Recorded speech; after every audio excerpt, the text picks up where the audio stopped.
Everyone wants to be in the Planning Commission. Good heavens. Can you even keep up, Emily? I'm trying. Everyone's talking. I'm looking to make sure we have a quorum. 1, 2, 3, 4. We got 4 of us. So that's good. Do we know if anyone's not going to be here tonight, Ms. Bazemore? Oh, there's another one. No, I haven't heard from anyone saying that they won't be here. Okay, so then we should hopefully have a full slate.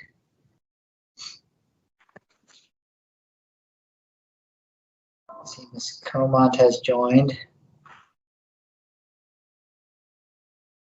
Yep, I'm here. Sorry, still getting set up. Okay, now I saw your name pop up, and then just Ms. Weiss. I don't see her yet. Then, who am I forgetting? We're also looking for Derek would be the. Our newest member, Derek, who I spoke to just the other day too, but I don't see him yet. We'll give him a minute, and then otherwise we'll get going.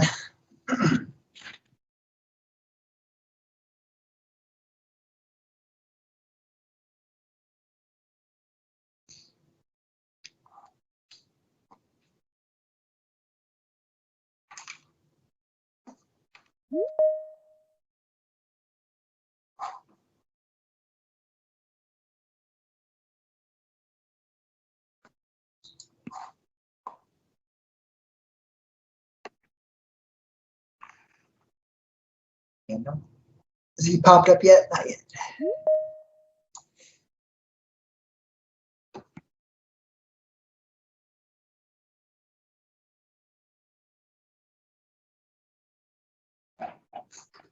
We'll give him one more minute and then we'll get going. Since we do have a fairly long agenda, we won't delay too much. Weiss?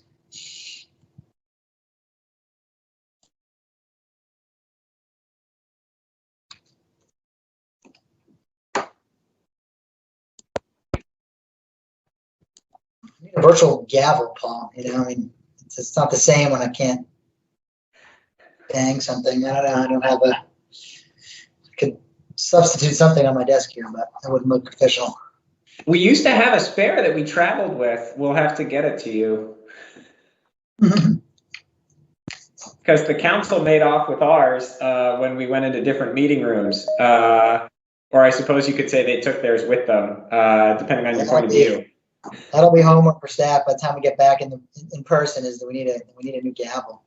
Yeah, I think it's in the cabinet. We can get that. All right, good.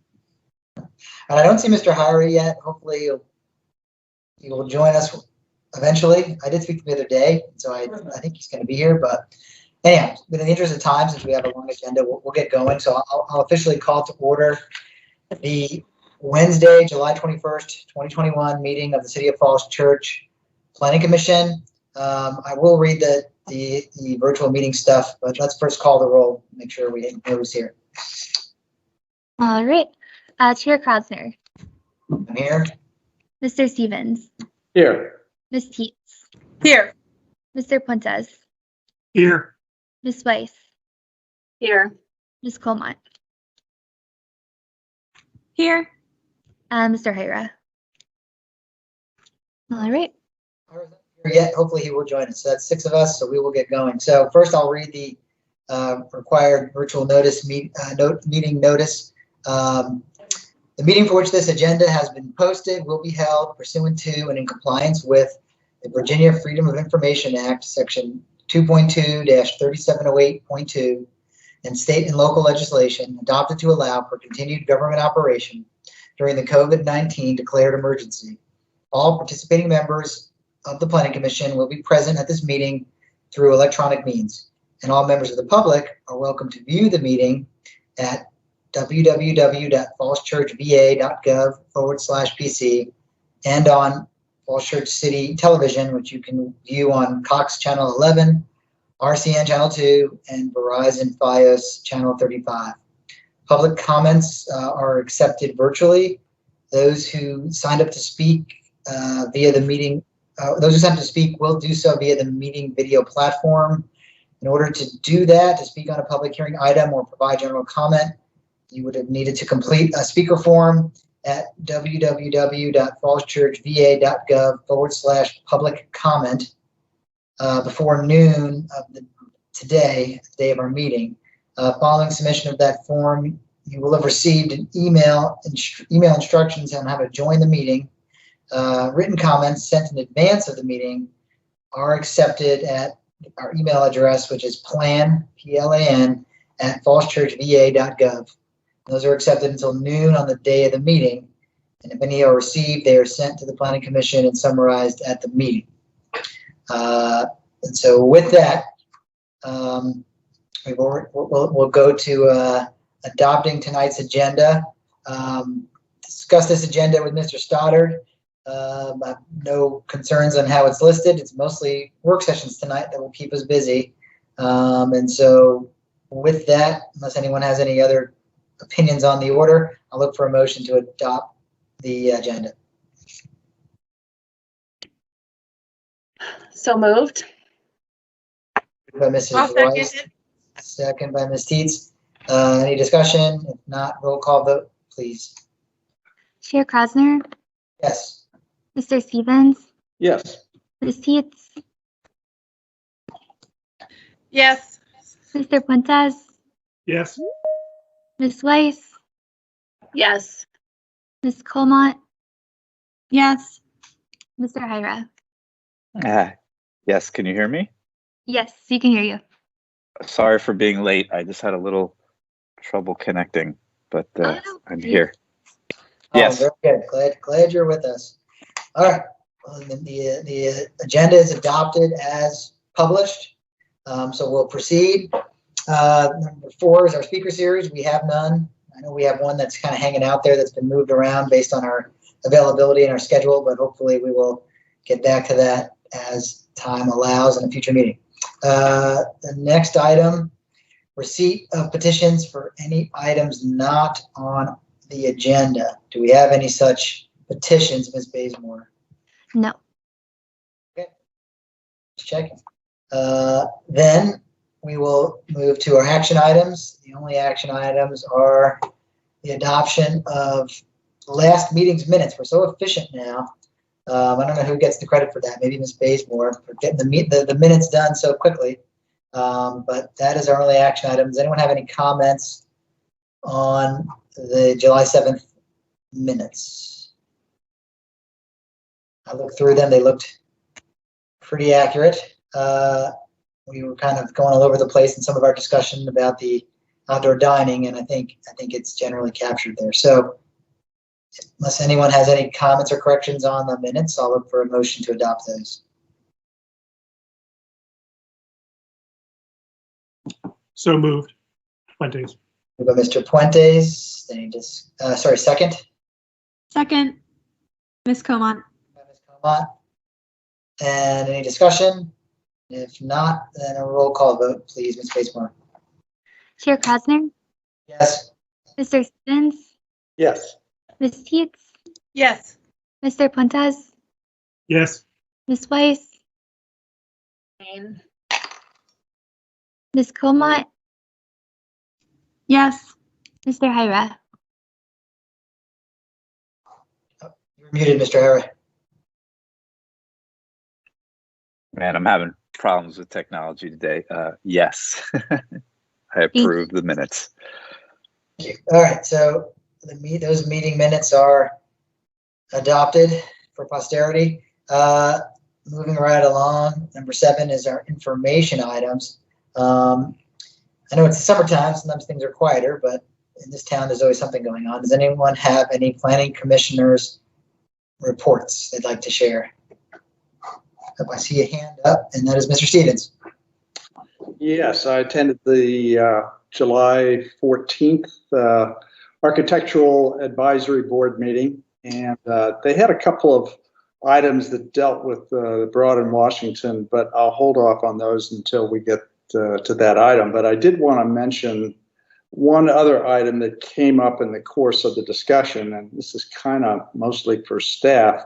The development team mentioned that whereas there had been some discussion earlier on about the possibility of putting in the bike lane behind the Birch and Broad, and I should add that the Birch and Broad is the new name for what used to be called the Falls Plaza Shopping Center, that there were early discussions about putting the bike path behind that shopping strip in the public right-of-way that would connect the WNOD trail through to the high school.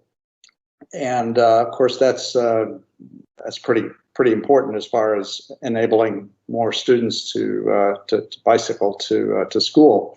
Anyway, the development team mentioned that that's not going to happen as part of the current redevelopment, the phase one redevelopment, but that possibly it could occur somewhere down in the future when the entire parcel is redeveloped. So I was kind of discouraged with that, and of course it goes against the city council discussion on Monday, where they talked at great length about using as much of the ARPA funds for capital improvement projects such as bike lanes as possible. So I guess I would encourage staff, if there's any way to find a solution to kind of move on that bike path back there, that I think would be most consistent with where the city is.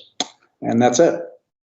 Mr. Stevens, I don't want to go too far on a tangent on that one, but where would that connect to the trail? I mean, I know behind the shopping center, and then you get to the funeral home, and then it seems to kind of hit private property. Where would that connect to the trail? How would that happen? I might defer to Paul on that. I think I've heard him speak most extensively on this, and so I would certainly defer to his knowledge. Yeah, I'm happy to speak to that. And I know the members of the CACT have prepared some the Citizens Advisory Committee on Transportation. That group has prepared some recommendations with a focus on creating a safer pathway for students and other visitors to get to the West Falls site and the new high school and the middle school. And they looked at a variety of options, whether that's on Broad Street, behind the shopping center, through the single-family neighborhoods. They all present their challenges and opportunities.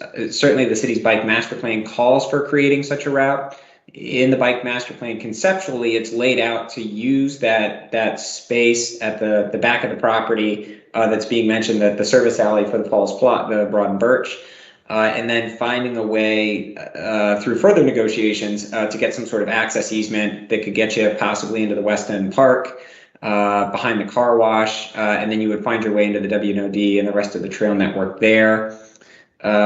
Just as a reminder to the commission, the Northern Virginia Transportation Authority did award the city, I believe it's an approximately, and Carrie Odinino, if she's on the line, can correct me if I'm wrong, but I think it was a $several million award to create a multi-use trail along Shreve Road to connect the WNOD to the West Falls site, coming from a different direction. But I think it's certainly moving things in the right direction to better connect that site with ped and bike facilities to the rest of the city.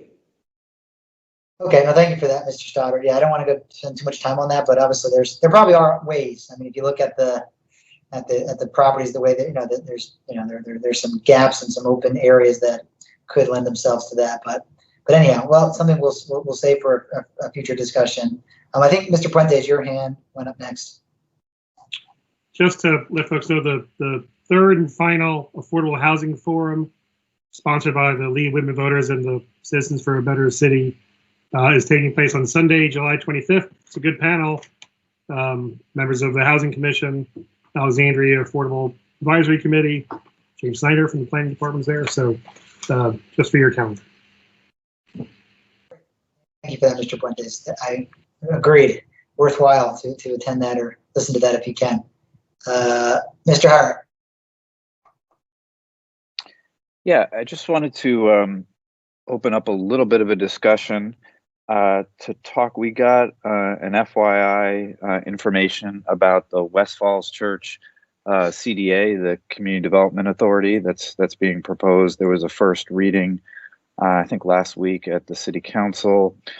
And I just think it's a good idea for us to maybe give some recommendations to sort of tweak the legislation, because I've looked at different CDAs in Virginia, also tax increment financing districts and community development or community improvement districts, which are a very similar type entities to get funding, public money into development projects. And the CDA that's being proposed for the West Falls Church site is similar. And I just think that we should be thinking about, again, tweaking the legislation. And when we got the information about there would be 5 slots available that the City Council will appoint to oversee the CDA if it's approved. I think we got that because it would be great if one of us or some of us took an interest in that and did a little bit more oversight. Again, when we got that, I read the proposed legislation and I saw a couple red flags that I think we could help the city with when they're drafting the legislation. And so I just wanted to, real quick, 3 points. One, there are 5 spots. This entity will have bonding authority. So that's a public kind of authority to levy taxes on businesses to use for the development. And I saw that one of the spots was sort of slated by the developer. I've seen a lot of these. Again, I've studied the tax increment financing business improvement district in DC, which is the TIF there is almost 300 million. It's one of the it is the largest one in DC. And I've never seen a spot designated for the developer. Sometimes development interests get on the authority, but I thought that was sort of a red flag for me that we would be slating a developer or the developer's interest on this. It really should be the public. It should be a resident or somebody in the city, not necessarily a developer.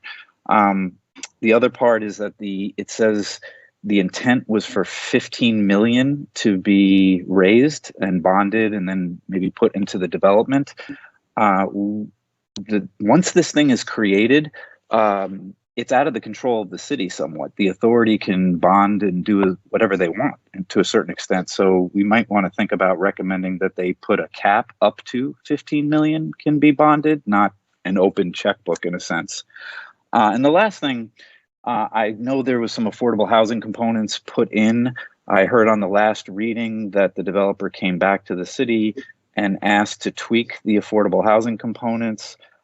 And there's nothing that we couldn't recommend to have some of this 15 million or whatever pot of money is raised for this development site. Some of it we could actually allocate towards affordable housing. I've seen that done in the past with CDAs and TIFs and bids. So these are just some of the things that I thought about while I looked at the legislation that was proposed. There's going to be a second reading. And I'm sure this is going to come back to us formally, and I just wanted to lay some groundwork for us to think about before we make more formal recommendations to the City Council on how they should move forward with the CDA. So that's it. Thank you, Mr. Howard. No, I kind of shared your concern to some degree. I know the council has been advancing this. I do not believe it's scheduled to come before the commission directly, but it doesn't preclude us from providing our opinions or providing recommendations. And the council doesn't can kind of do with the recommendations as they see fit. But I did agree that I think and I must admit I need to look into, and maybe staff can do this. Look into state code as far as the flexibility in the component of the membership of a community development authority. And the options for the number of people on it, who's permitted to be on it, because I agree. I think it's something that we would want the city to retain some control over. even though it does operate kind of quasi-independently. I agree it has a lot of potential to affect the city's financial situation for many years to come. So, Mr. Stoddard, again, this was not advertised, it's not part of our agenda formally. I don't know if perhaps if we're going to meet in August, and I don't know if that's when the council is planning to act on this, if we have time to maybe put it on as a discussion item for a later meeting, perhaps one of our August meetings, or maybe our only August meeting if we're only having one. Is that a possibility? Yeah, so while I was obviously taking notes on the issues being raised, I was also checking the council's upcoming schedule. It looks like it is scheduled for second reading at the council's regular meeting on August 9th. The only meeting that the Planning Commission is scheduled to have between now and then is August 4th. So any changes that the Planning Commission wanted to recommend wouldn't have a lot of time to make it into the legislation. If this is something that the commission wanted to pursue, I think what might be helpful is to perhaps identify maybe one or at most two champions to maybe have a phone call in between now and in advance of your August 4th meeting to talk about these issues. And then perhaps those one or possibly two members could really drive the conversation with the group if you all wanted to make a formal recommendation at your meeting on August 4th. I think that would give us the opportunity to make sure that the Planning Commission is engaged with the technical staff and the city attorney, who have largely on the city side been involved in drawing up the draft language, the proposed language. Okay, I think that sounds reasonable. Obviously, Mr. Hira seems to have some background in this topic, which admittedly, you start getting into bonding and financing, and some people's eyes start to glaze over. But it's an important aspect of what is happening there, and will continue in the future for many years to come. So it is an important topic. So I guess, Mr. Hira, would you be willing to kind of look into drafting some recommendations? Yeah, I mean, absolutely. I'd be happy to. But I also just wanted to get, I mean, I know it's a little early. This wasn't an item for us to be voting on, but would love if anybody else has looked at this legislation or have some thoughts that it's not just my thoughts on this, that it would be the body of the Planning Commission. So if anyone else had some thoughts, and I would just add just a little context that, this is the first CDA for the city. And I foresee that other development interests and development projects will likely propose this type of a structure to help with the financing of infrastructure. And so I think it's important that we try to get this one right and set a precedent for the development community and just for our city as a whole, anticipating that another one of these will be proposed for other developments that come down the line. But I'd be happy to take the lead to continue the conversation with city staff, the city attorney, with Paul, and maybe feed a set of recommendations that we all agree upon to the city council so that they have a little bit more information to chew on before they make their final votes on August 9th. I mean, that sounds reasonable. Mr. Stoddard, I see your hand popped up. Yeah, I just wanted to clarify. I know the language may feel like it's moving quickly between first and second reading, but I do want to make sure everyone's aware that the concept, at least, of a CDA had been contemplated for quite some time, even if the formal language hadn't been written up for review. But I think it goes back to the early days of the city's RFQ and RFP for development of the site. So it was, seen as part of the funding package to further the public interest of getting the new high school financed and of course the debt service covered long term by the economic development. So I'll certainly concede that the language is now being looked at more formally, but just clarifying that the conversation has been in the atmosphere. Yeah, and if I could just the chairman will just give me a second to just Sure. respond to Paul. Sure. Yeah, I mean, this has been discussed and debated, and I think that as the development was formulated, there always was this idea of additional funds from the city in some way, some mechanism to undergird the infrastructure. It's just, I don't know if the city as a whole quite understands that, yes, a set of funds, and again, what I've heard was 15 million was what the development is expecting, and that's fine, makes sense. It's probably in the developer's pro forma, but once you open up a CDA and you don't put limits and caps on it, I mean, it's a blank check, right? And issuing bonds from an entity could affect the financial standing of the rest of the city, even though this is an off the city books kind of investment. And so these are just the details that our chairman has said could put people to sleep, and it's a little boring, it's a little technical, but they are really important to the financial stability of our city. And my look at the initial draft legislation, Paul, like you said, that this has been discussed for a long time, but the rubber meets the road when you look at the legislation, and the legislation does not have any cap on the limit of funds that can be bonded. It says intent 15 million. Well, it should say maximum. So there are little details that we need to get right. And that's, I would hope that we can help refine the legislation and have it go forward in a way that helps this development and protects the city as we move forward with development in other places. Yeah, absolutely. Right, and I certainly think there's flexibility in the composition of the board. I think, CDAs, I believe, the numbers may be like, I think you may have to have the similar amount of members as the members of the governing body, but they're essentially, anyone can suggest the composition, but I agree there's probably flexibility in the makeup, and that's also a valid thing to discuss and make sure the council is thinking about that, since it's something that, could be around for many decades. Okay, well, that sounds like a game plan, I suppose, moving forward to now on August 4th. Okay, so again, moving right along here.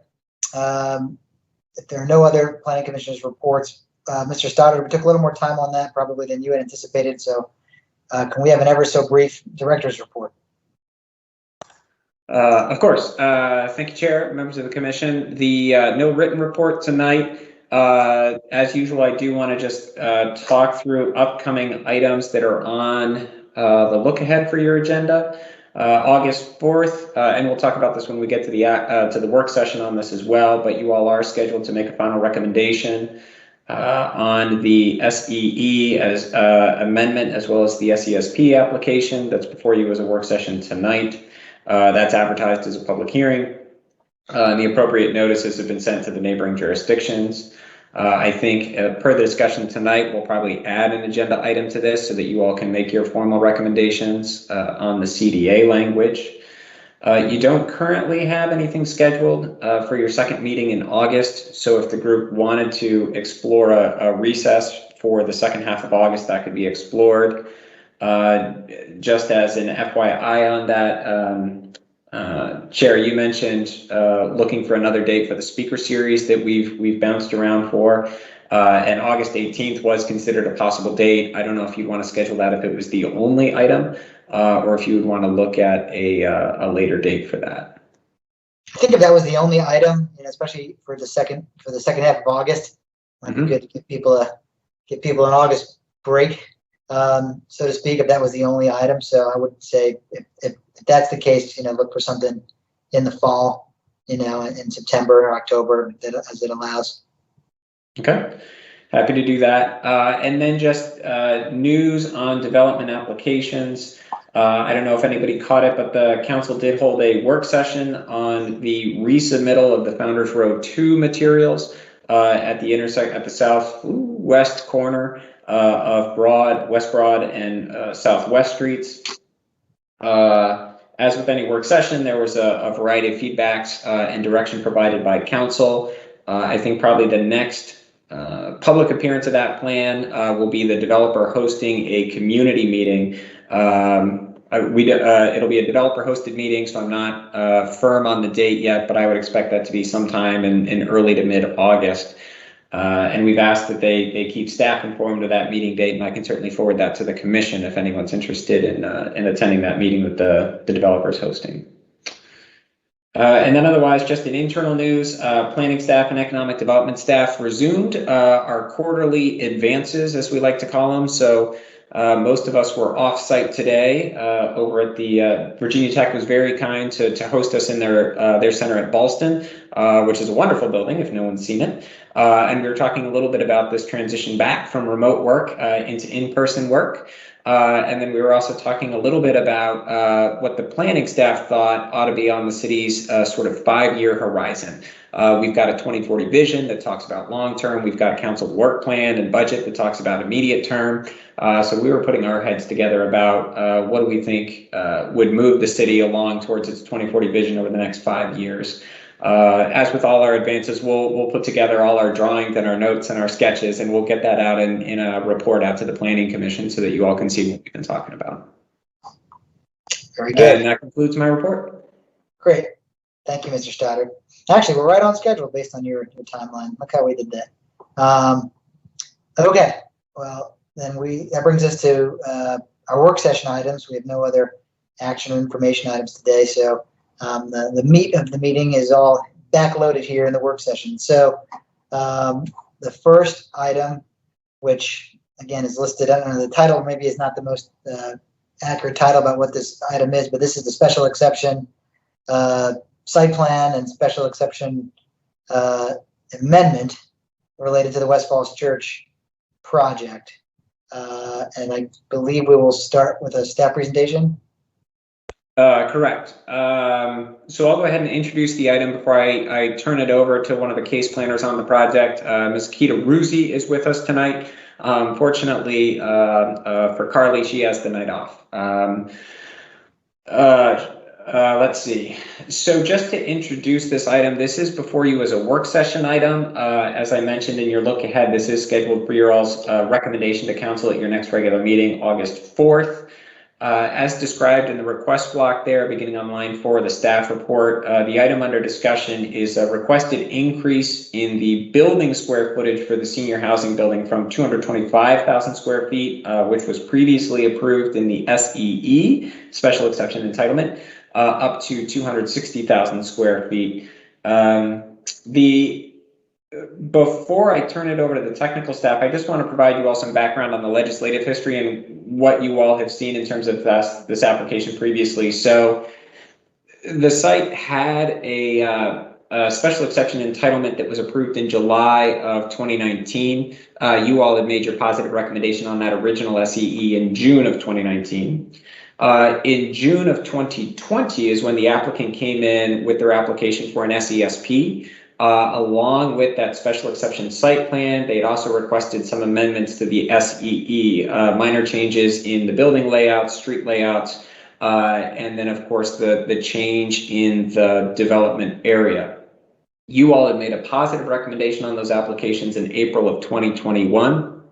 Prior to council taking final action on those recommendations in June of 2021, the applicant FCGP requested this increase in square footage. So council directed that rather than take final action on the applications that are already in, they would re-refer out that SEE amendment and the SESP. And so you all made a positive recommendation on them previously, April 2021, this year, and now they're back before you because of the increase in the requested increase in the senior housing component. Before I turn it over to technical staff, are there any questions about timeline or the item before the commission? Items, I should say.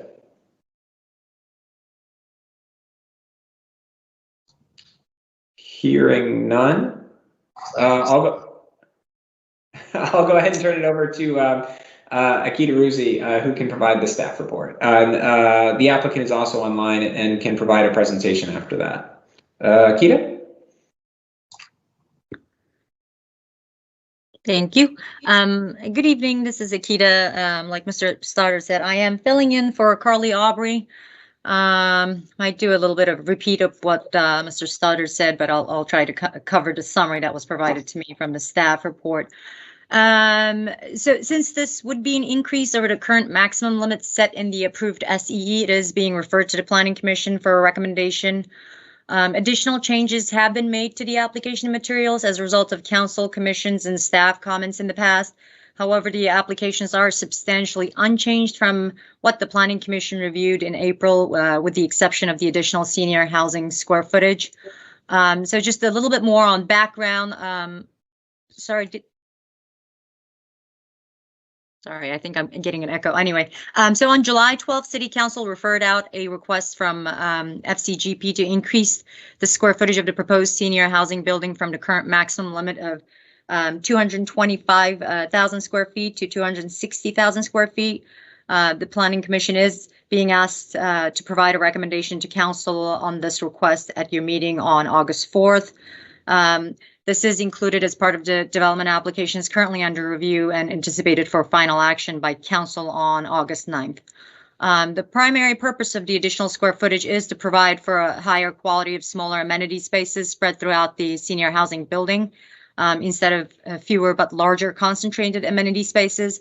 This would help prevent residences from congregating in large numbers into more concentrated amenity spaces. And in the event of a pandemic or similar scenario, lockdowns could occur floor by floor and would not necessarily restrict residents to their apartments. The additional square footage would result in an additional floor from 14 stories to 15 stories. However, the building would still meet the 15-story limitation set by the zoning code and the approved 2019 special exception entitlement. This increase in height is not expected to significantly impact the shadow study previously conducted. The estimated unit count is 215 below the SEE approved unit count of 225. As indicated in the current applications, the architectural details and other site plan specific items for senior housing block would be reviewed under a separate SCSP application. And that's anticipated to be submitted in a few months. That concludes the staff report, really. So I'll turn it over to Laura and the applicant's team for their presentation. Ms. Ruzi, maybe before we do that, I don't know if I missed Mr. Stevens' hand was up and then Mr. Hires' hand popped up. So Mr. Stevens, I apologize if I missed you earlier, but. No, that's okay. It just went up, and I didn't realize that Laura Schoenfeld was going to give a presentation. It might be better to wait and let her speak first. Mr. Hira, as your hand was up as well. Okay, all right. Then we'll let the applicant give a presentation. Great. Well, this is Laura Schoenfeld from Hoffman and Associates from FCGP, and I'm actually here to introduce our development partner at Trammell Crow, Eric Fisher, and our architect from Perkins Eastman, both of whom are experts in senior housing design, and they're going to walk us through the general idea of the building and kind of what our plan is moving forward and why the extra density is required. So I'll actually turn it over to them, and then I'll be here to answer questions at the end. Thank you, Laura. And first of all, I'd like to say good evening, and can everyone hear me okay? Good. Yes. Perfect. Thank you. Yes. I'm calling in from our family's cottage that's pretty west of you. So limited cable here, but I run our healthcare, life sciences, and senior living practice for Trammell Crow Company. We are the development partner that is also developing the office component, which will be a medical and life sciences building as part of this planned development. And we're also working with the Hoffman team or the development team to develop the senior living component. I share that senior living is a very important part of our company's history. We just recently closed on a piece of land in Alexandria, the John Carlisle site. This project is very similar to it. In fact, that project is roughly 268,000 square feet, 215 units, and this project is 260,000 square feet and roughly 215 units, more or less. I believe staff did a really good job of summarizing why this additional density is required. Much of it has to do with a shift in the industry, Part of that is attributable to the pandemic, but also part of it is attributable to simply the way these facilities are being designed and evolved. They allow for more circulation, more open space, and more amenity-based space on a floor-by-floor versus having many floors or a single floor of amenity space. We're very fortunate that we have Gary Steiner with Perkins and Eastman. Gary is a national practice leader for senior living, and I'm frankly in great respect of his ability to explain how these projects function and how they work. And with that, I'd like to turn it over to Gary to walk through what we envision for this very exciting project and one that we are eager to get started on. So thank you. Thank you, Eric. Good evening, commissioners. Can everybody hear me all right? Yes. Yes, good. Great. Before I launch into the building design itself and how it sits on the site, just a quick word about my firm and me in particular. Perkins Eastman is a global leader in multiple convergent practice areas, including senior living, large-scale planning, hospitality, healthcare, multifamily, residential. Personally, I've been doing this for over 35 years in the senior living field. I am the practice area leader for senior living in our DC office, and I also co-manage the DC office. This project at West Falls is a perfect example of what senior living has become in the marketplace today, for a couple of key reasons. First, most seniors, and especially their adult children who are looking out for their seniors, want to be in a walkable community with vibrant street life that allows residents to participate in a multi-generational environment. And second, they want to have a rich array of programs and amenities that are centered around whole person wellness. So as I talk about this building in just a moment, we'll talk about some of those things. To that end, we will have a wealth of amenity spaces for all levels of care within the building, both large-scale gathering spaces and many, many small-scale gathering spaces, which is partially the reason for the additional density. Next slide, please. When thinking about what this building ought to look like, we had two major goals. One of them was to respect the current master plan and the entitlements that are already in place. Hence, the shape of this building will be a C-shaped building, just like what's shown in the entitlement slides. Second, we wanted to create a building that was classic and timeless and current, but not busy or fussy or trendy. So we relied on these precedent images, which are residential buildings that tend to give a sense of proportion and scale, a base, middle, and top, and depth and shadow and interest and interplay of materials, again, without being over the top or capitalizing on what many feel are the trends of the 2000s. Next slide, please. So our building will be a brick building. It'll be 15 stories tall. It'll be a blended red brick building with an accent color of a blended beige or buff color that we'll use at the top and the bottom of the building, and also as accents throughout the building. This gives us a richness. It gives a clear base, middle, and top. And then we've terraced the penthouse levels or the top levels of the building back so that as you look to the sky, the effect of and the visual impact of the mass of the building on the skyline is diminished. Next slide. As you look at the building and how it meets the street, you'll notice that we've created a series of awnings and marquees that are there to basically bring down the scale of the building to the pedestrian scale and also to signify where the entry points to the building are. The way that the building will be organized is that the majority of the ground floor will be retail, and it will have some amenity space for the senior living component as well. We view that our entry will happen at the corner of Mustang and Commons Boulevard, which is sort of the corner at the bottom of the page over the word West, where we see the title in West Falls. The other entry points to the building will be to retail along Commons Drive and along the side street on the backside of the, not the backside, but the right side of the building where the primary entry to the garage is. So as patrons are walking to and from the garage from Commons Boulevard, they'll be passing retail storefronts just as they will along Commons Boulevard. The way that we've organized the building, next slide, is that the ground floor will be amenity space for senior living and a motor lobby and an elevator core that takes you upstairs. And it'll also be retail space, as I said, along Commons Boulevard and along what is at the moment called Street B, I believe. The second floor of our building will be dedicated entirely to amenity space. And as I mentioned earlier, there will be a wealth of different kinds of spaces, including a multi-purpose room, a arts and crafts room, a game room, a lounge, an educational classroom, a meeting room, and the other kinds of amenity spaces that you would typically see in a modern independent living building.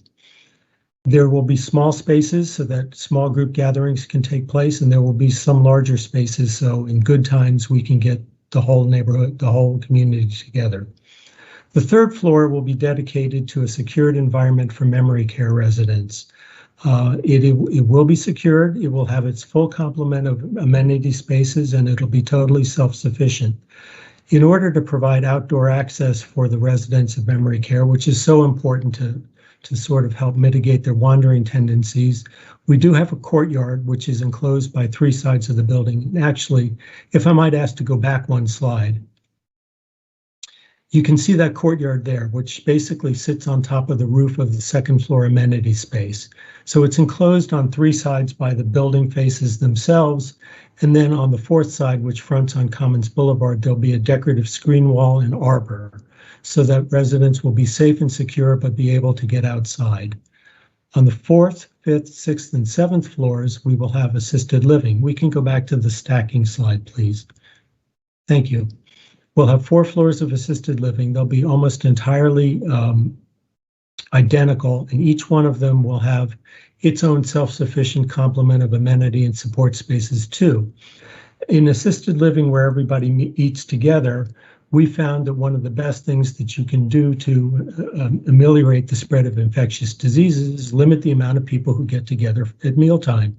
And so the small house model, and these will be neighborhoods of 16 residents or 16 units each, which generally follows the tenets of the small house model, inherently limits the spread of disease. And therefore, that kind of an arrangement in a place where everybody eats 3 meals a day together is the best thing that we can do to help with infection control.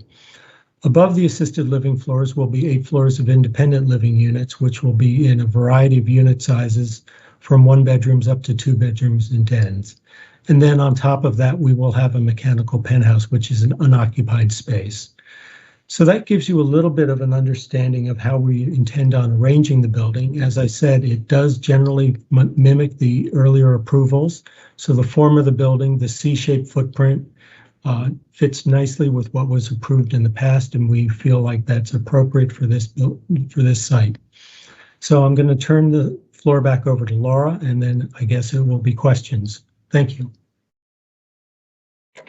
Thanks, Eric and Gary. Yeah, we're happy to answer any questions. We're very excited to be able to, finally be able to show off all the plans and the general direction. I know it's been a big question mark for the commission and in general for a while. So, okay. Let's see, any questions? Mr. Stevens, your hand is up.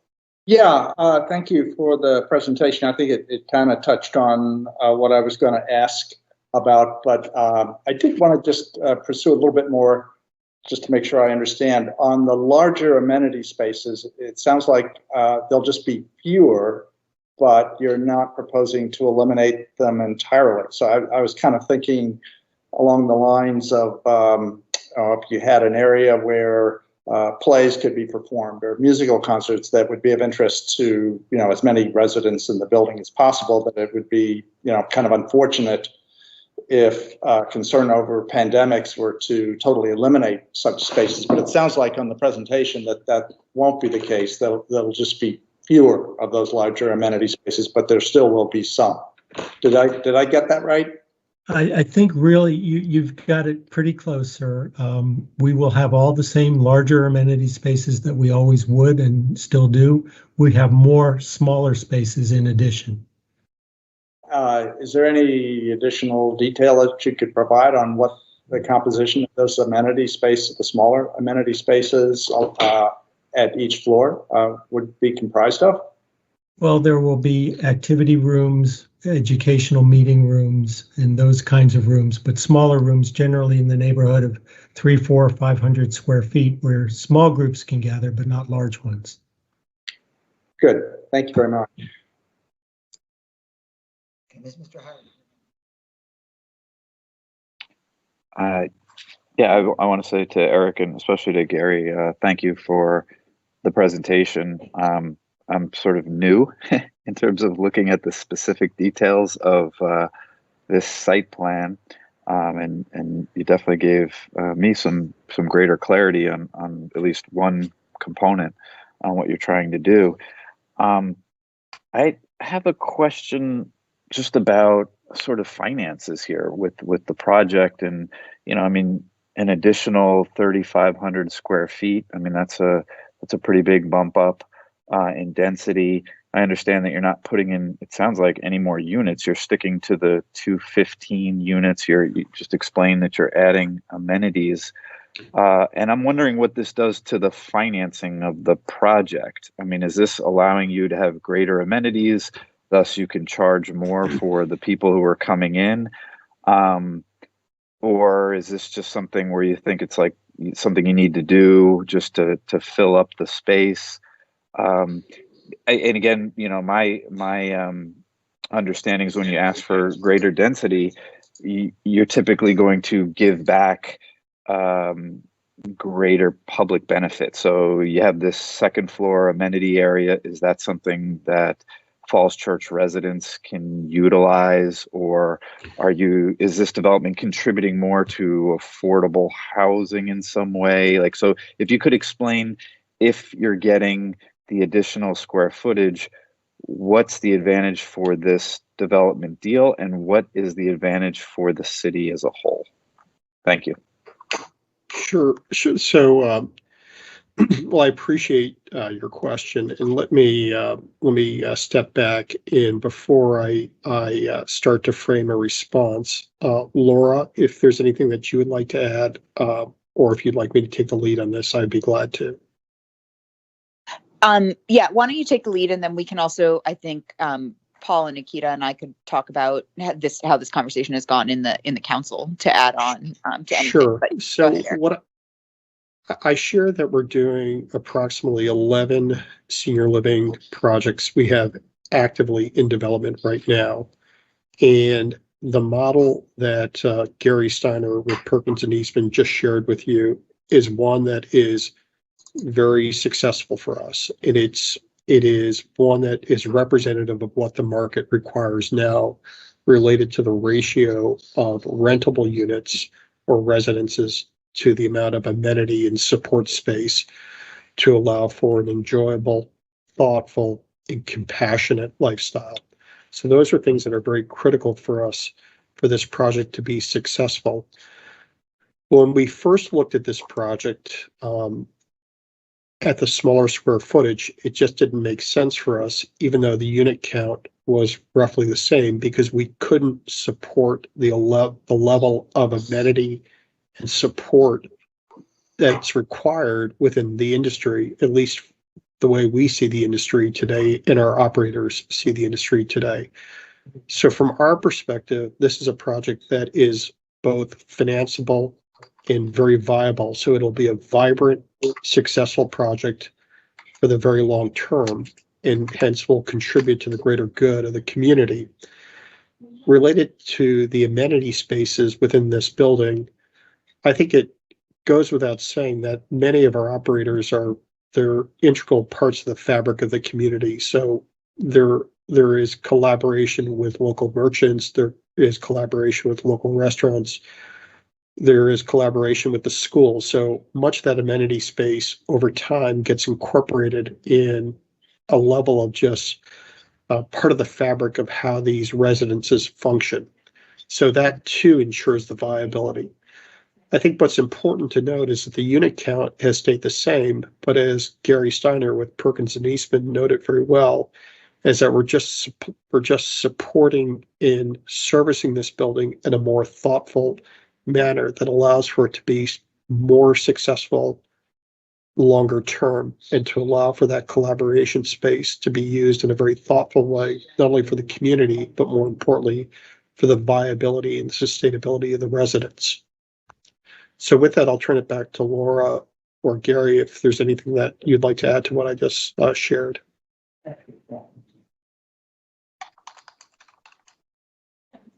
Gary, do you have anything you wanted to add? Just again, based on, No, I do not. yeah, I mean, Paul maybe representing kind of, or Akita maybe representing Carly's interest and the information from the discussion at the council meeting too. It might be helpful to give some context, but I guess I'd also just kind of echo what Eric had noted, that really as we've gotten into the design and the viability of the building, this is really the square footage that is required to support the 2020s model of senior housing and where we feel things are going forward versus maybe ideas that would have even been more viable a couple of years ago. Yeah. Do you have I mean, I might have a question. I mean, do you have an example of another similar project like this that I imagine you do that can kind of give folks, on the commission some sense of what you're talking about, the amenities? I mean, we can get a sense of how a high-rise senior living, you're talking about small model in a high-rise building, how that works. Certainly. Well, we just successfully closed about 3 weeks ago on a parcel of land at 765 John Carlisle, and that project is 268,000 square feet and is being designed by Gary Steiner and his team. It is a very, very similar project to the one that we're presenting tonight. And accordingly, Gary, if you have any examples or any similar type projects, you as a national practice leader and our go-to architect for this product type, I'd welcome your thoughts. There are a number of them that are under construction in the metropolitan area. In terms of one that we could point to that capitalizes on all the things that we're talking about. Again, I know of 3 of them that are under construction, but none of them that are open yet, but they're all following this general formula. So this is very much what we see happening across the country in terms of the kind of mix that an independent living, assisted living, and assisted living memory care building would follow. And as I said, the 4 assisted living floors and the 1 memory care floor are all relatively independent, especially the memory care floor. And they work the same way in a stacked building as they would if they were cottages built out on the ground in a greenfield. So themselves, but or the assisted living versus independent. I mean, if folks are living in the independent, essentially it's like an apartment. They have like their own private elevator bay and that type of thing. There'll be a separate service elevator which will handle the goods in the building, and then there will be the resident elevators. And memory care will be keyed off so that you can't get in or out without an escort or the code. Ms. Coman, I see your hand is up. Yeah, hi. Just wanted to share, my grandmother was a resident at Goodwin House, which is in sort of the Falls Church area of Arlington. And she lived in both the independent living floors as well as the assisted living floors. And when she was on the assisted living floor, they did have a dining room on that floor and more amenity space generally for the residents. And it was a really nice benefit for her because she just wasn't moving as far as she was when she was in independent living. So I think that this approach definitely makes a lot of sense for the residents. I like the descriptor of it being more humane and smaller, more manageable for a person that needs a little more help. So just wanted to share. There isn't, it's not quite, it's an older building. It's not going to be probably as nice of an example as what you all have planned here, but just anecdotal info. Thank you. We have actually done work for Goodwin House, and at their Alexandria campus, there's a relatively new nursing building which works in the same fashion. It's 6 stories tall, It has amenities on the first floor and 2 small houses that are linked together on each of the stacking floors. So it's very much like this, with the exception of the independent living not being on top. Mr. Hiron, I saw Mr. Sutter. I know your hand is up, but I'm going to get to the commissioners first, and then we'll circle back to you. Mr. Hiron, go ahead. Yeah, just gotta make sure I get the mic off, or get it on, I should say. Yeah, I just wanted to add that I think this building is fantastic. There's definitely a need for this. I mean, I'm thinking about my dad. I don't know if he would come from. He's in Durham now in North Carolina up here for this, but this is incredible. I mean, you've got the independent living space. And for those folks that are independent, I mean, to come out and can get on the metro and can get into DC. And then as they age in place, you've got the tiers of care that they're going to need. But you explained how the pandemic has sort of opened people's eyes to maybe needing a little bit more space to make it manageable. But at the same time, we got to look at the pandemic and the economic turmoil that we've been in has opened up the space for cheap money. So developments like this and the development team and on the financing side, not necessarily on the design side, it's more cost effective to do this now. And so again, and also knowing that the people who are coming to live in this space are going to pay a premium. They're going to pay a lot of money. I mean, you don't have to tell us the exact numbers, but this isn't affordable living by any means. This is pretty much luxury living for the people who can afford an amazing building like this. And so again, I'm going to bring it back to my prior point. It's like you're asking for this additional space. Money is cheaper. And I haven't yet heard, besides what it is going to do for the residents, which is great. It is going to provide them more space. It probably will increase the demand for this building. But I am looking for what, because of the additional density, are you going to be bringing back to this site, meaning the West Falls Church site, or in terms of proffers for the greater Falls Church community? And so I am just looking for an explanation beyond the site itself and the residents of the site to why you need this, and giving the additional density, what are you giving back? That's all. So Laura, would you like me to make a few observations and then I'll defer to you? Would that be appropriate? That sounds Sure. great. Yes. Go Sure. ahead, Eric. So no, first of all, I appreciate your question, and I share that I've been in this business for nearly 30 plus years. So I've been involved with both healthcare, life science, and senior living for the entirety of my my career. Your comment about money being cheaper, in all candor, it really isn't. These projects are very difficult to finance. We as Trammell Crow Company, we're one of the nation's, if not the nation's largest development company. We're fortunate that we have alliances with the right type of capital and pension funds that believe in this product type and are committed to us and are doing this in multiple markets, just like Falls Church. So it's critical. It's actually become much more difficult to finance these projects in a post-pandemic world. And I just share that as an observation, not as a point of trying to create contention. It is a very difficult time to finance these projects. So we're fortunate that we have a project that functionally works and that we have commitment from capital to move this forward. I would share that the pro forma, the rents are actually well within line, within market. We've done extensive market studies, so they're not actually a premium to what might be at Goodwin House or other markets. They're very much in line. And there will be an appropriate number of affordable units for the community. I think to your larger point,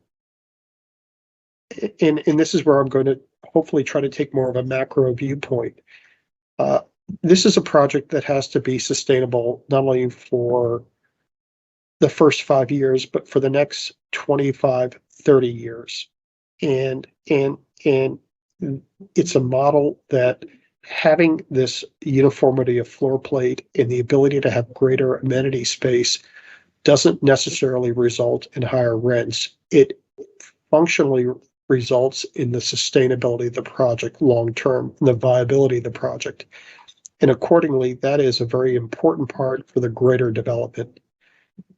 We need this project to be successful. It needs to contribute to the city.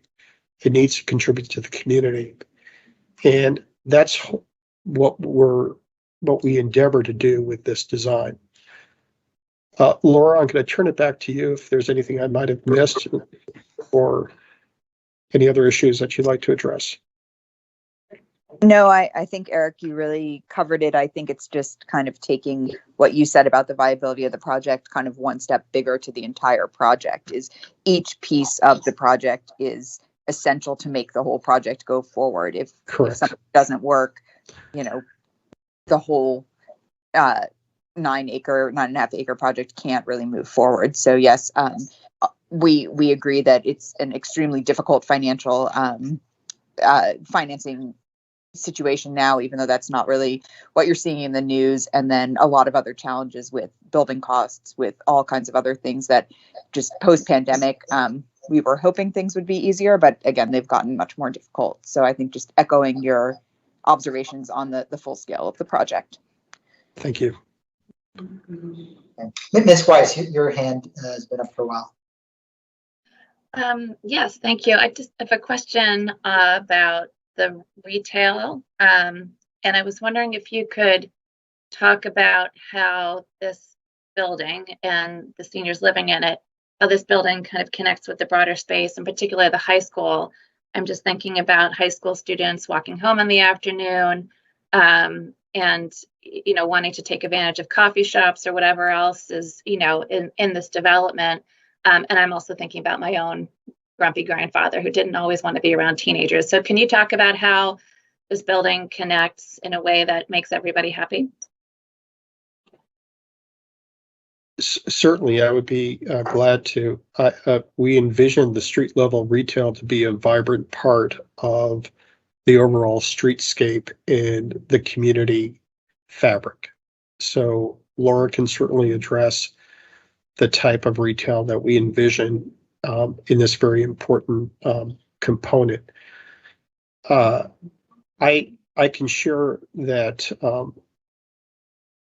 the way this will function with the community, I'm hopeful that we can have integration and a level of connection both with the middle school and high school. I think what's important about this urban model of senior residential living is connection.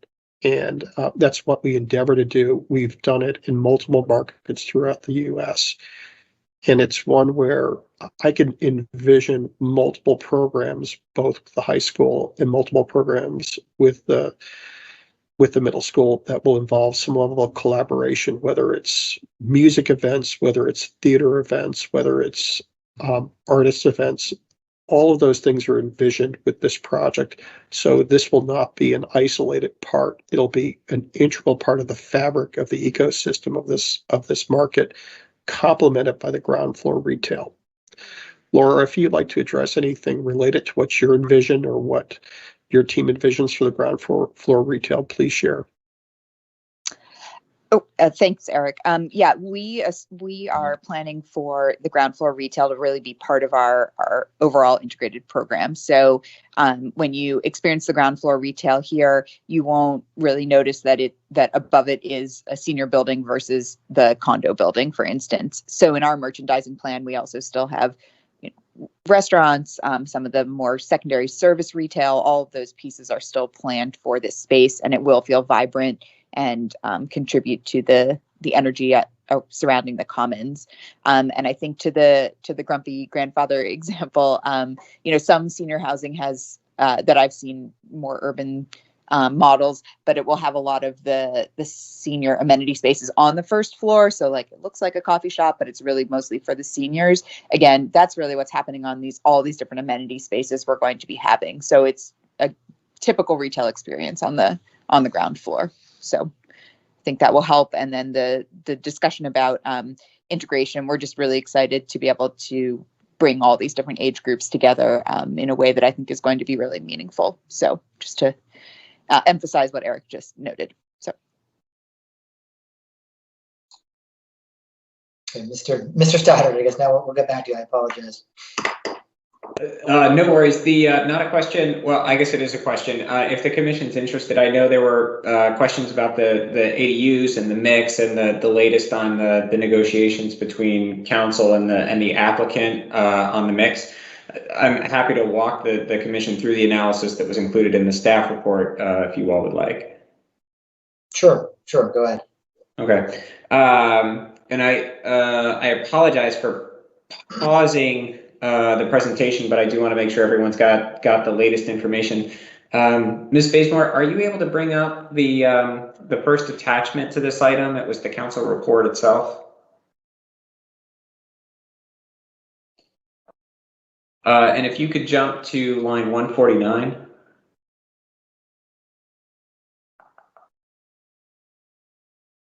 Thank you. All right. Oh yeah, zooming in. Okay. So some of this walks through history of the entitlement process and going all the way back to the city's RFP process. But what the city council had requested when it issued the request for detailed proposals is that any applicant provide for the city's sort of standard request of 6% of all the residential units, including any independent living units and a senior housing component to be provided at 60% AMI, lines 150 and 151. And the applicant did agree to that, as well as providing a flexibility clause, which you can see on line 158, that they could provide cash in lieu, provided that the in lieu option or any other mix was economically neutral. So obviously that brings into a big question of sort of how do you get to an economically neutral option? What does that mean? So there's been a lot of discussion between city planning staff, Housing and Human Services, HHS, as well as an outside consultant that the city hired specifically to represent its interests in these negotiations. And if you slide down to the top of the next page, you'll see a chart. This will have even smaller text. This is included in the application, the attached materials to the report. But if we're able to zoom in on this, the chart on the bottom is labeled there, city proposed ADU unit mix and rents.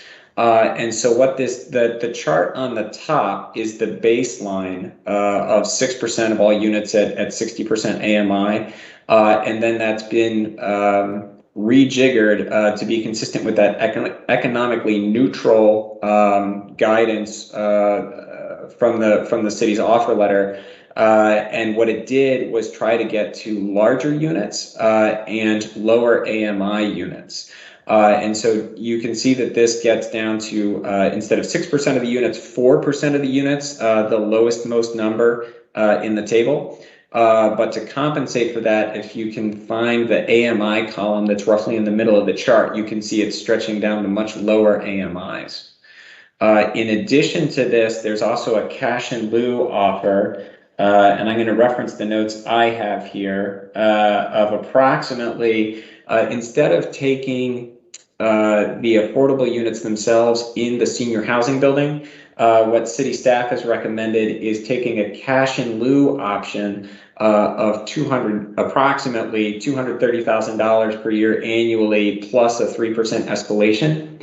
The idea being that then if the city wanted to, it could use that cash offer to keep people in the building, even as they transition between independent units and memory care units. And so that's why you see there's the unit mix, including a smaller percentage, but at lower AMIs, paired with an annual credit, as I said, of approximately $230,000 plus the 3% escalation. Before I pause for questions, I know I haven't been as involved in all these conversations, so I do just want to make sure Laura, that captures the state of the conversation? Right, and we're still waiting to make a final decision with council on that. Correct. Of course, any agreement on that would be pending final action from council. Correct, yeah, but otherwise that's fine. Okay. Thanks, Paul. All right. Thank you. That's my wrap up on that. Mr. Howard, your hand's back up. Yeah, I just want to say to Paul, thank you for, drilling down and giving us the numbers and giving us the language in the initial offer, and then kind of give us the context of how the negotiations have been going. And I know that they are ongoing. But I know that, going from the 6% to the 4% and keeping it sort of this cost neutral is part of, sort of what's been going on. And I just would add to the context so the rest of the Planning Commission understands that this is what's happening, but there's definitely not consensus. The city council, there's some that are for what has happened here with the mix of percentage of affordable units and the changing of the AMI. I mean, I actually like that we're going with a little bit deeper affordability. I know it's less units, but again, there's not consensus. Some people think we need to go back the other way. But the one thing that hasn't been discussed, which is, again, maybe out of your control, is just that the unit mix has not changed. So we're saying 6% of residential units. So the applicant is coming before us asking for more square footage for the amenities, but not increasing the number of units. So we're not getting the benefit of any more affordable housing or any more money for affordable housing elsewhere. But we are giving up, and we are giving added density without greater units or greater number of units that are affordable. So that's why I keep coming back to, what are we getting for the added density? And I appreciate Eric and everyone, and you're giving great answers, but at the same time, nobody is coming back to 35,000 additional square feet. What's the city getting for that? So I'm not looking for magic here. I'm just looking for an explanation. I mean, if it really is the financial viability, if that is the real reason that this is all about financial viability, well, please, the applicant or associates of the applicant, say that. Because without saying that, then I'm not understanding exactly why we should be voting for this. So again, just if someone can just cut to the chase, I'd really appreciate that. Thank you. Sure. I'll be very, very blunt. It is entirely about financial viability. We looked at this project well over a year ago with the development team, and we passed on it because we couldn't make the model work with the smaller square footage in what we believe to be a sustainable, viable, robust project long term. And the development team worked with another developer that ultimately dropped this site. And then, given our success on the office component and putting that into development at a very challenging time, we were very fortunate that our good partners from P. and Hoffman came back to us and said, would you relook at this? And as you just very acutely said, it's about the viability of the project. We're not adding more units. We're ensuring that this project will be a viable project, paying tax revenue, contributing to the city, contributing to the fabric of the community long term. To put it very bluntly, this business has shifted, and we require more amenity space, and this is what's required, and this is what's required for this project to be viable. Laura, if you'd like to add to that, please feel free to jump in. I 100% agree with everything Eric just said. This is essential for this part of the project to be viable, and this part of the project being viable is essential to the entire project being viable. Mr. Stevens, your hand is up. Yeah, I think what I'm hearing is that the pandemic exposed a flaw in existing senior housing buildings that now the design team here wants to address, and that tends to translate into additional density. I suppose that's the way you could describe it, but another way is to say it's just fixing a flaw that hadn't been focused on until the pandemic did it very nicely for us. Right. And I think you can also say that it really, that, you know, we spent almost 2 years with another developer and just could not come up with a viable way to make the building work. And that is why they did end up leaving the project. And we were very lucky, as Eric noted, to be able to get Trammell Crow on board. So it goes back to what we were trying to do in the density that we had was not viable. And therefore, when we came up with a viable solution to be able to get a second partner on board, this is the minimum of what it was going to take. Okay, let's get back to the other side of the coin. You know, Paul, Mr. Stoddard, I mean, and staff. To the other side of the coin, I mean, debating what the city gets in return. I guess we've kind of just done that. How about, you know, ensuring any, you know, there are no negative externalities from allowing the extra height. I mean, I saw there was a sentence somewhere that kind of was glossed over that we don't, based on shadow studies, we don't see a problem. And it was still within what was the number of stories in the original approval. What is staff's view on permitting the extra height? Are there any negative consequences from that, given the location of the building in the project? I'm not as familiar with the shadow studies, and perhaps we can pull those up on the screen. I'd have to hunt for them a little bit, but as you noted, the height of the building is within what was contemplated. Of course, you'd always want to make sure that it's done considerately and carefully with sort of respect to what it could do to the neighboring properties. I believe there are, because this is the tallest building in the project, correct? Or is it? Yeah, Laura, do you want to speak to the height? That, I'll hunt for the shadow studies. right. So that is correct. The condo is slightly shorter than this, and then the phase 1 office is currently, I believe, 7 stories.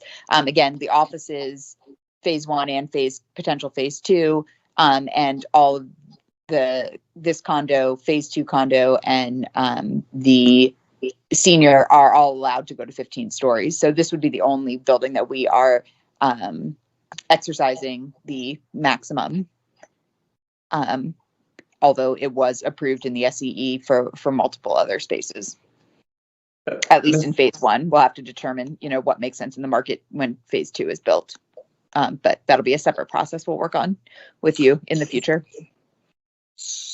Sorry to jump in. Ms. Basemore, if you could go down to line 1,474 in the staff report. You'll find out. I'm sorry, in the document you've got up, line 1,474. What page is it? Page 34. Sorry. Oh, I see what you're doing. Yep. Thanks. 1474, I guess it's C6, shadow studies. Gotcha.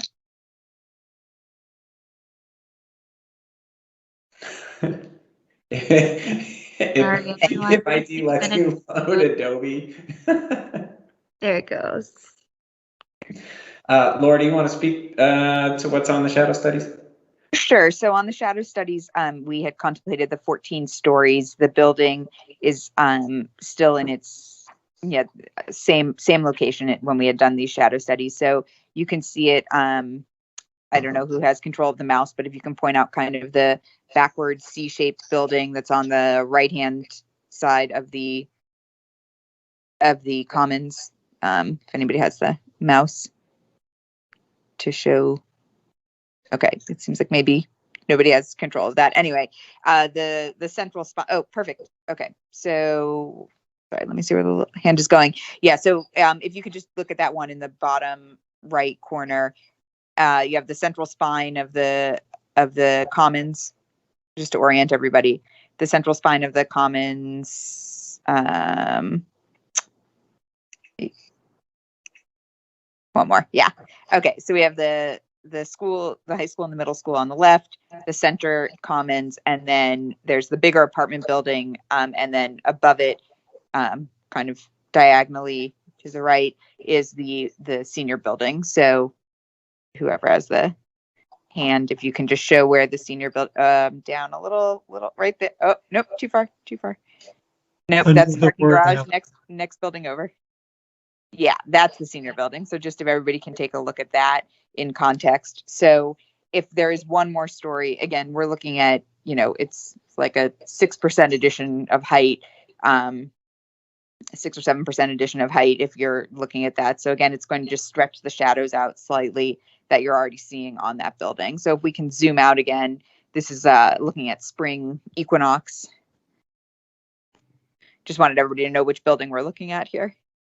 And so you're going to see that it may cast, again, a 6% longer shadow, something like that. We haven't redone the shadow studies for these, so I can't guarantee exactly if it's exactly how many feet that would add, but it's basically casting similar shadow that you're already seeing on these studies. We can flip through all 4, which are for all the different seasons. And I'm sure, well, I guess this is part of the Planning Commission report, right, Paul? If we were able to click on it from the staff report. That's correct. The staff report for the Planning Commission was a cover memo attaching the council report, and this was included in that attached council report. So, of course, if anybody on the Planning Commission wants to take a look at this in a little bit more detail, we're happy to continue the conversation. Okay, thank you. So Paul, so basically staff has no concerns with the extra story from That's correct. character. Yeah, it's within the guidance that was suggested when the comprehensive plan was amended, as well as the zoning ordinance was amended to allow the development. Right. And of course, I know we had the architect, Mr. Steiner spoke earlier, but that top level, it is stepped back as well, right? It looked like the building, I mean, it's not a monolithic block. It's kind of articulated, and it begins to step back at that uppermost level. Look at that, was like a mechanical level or something, like elevate, like right. If we go back to the elevation.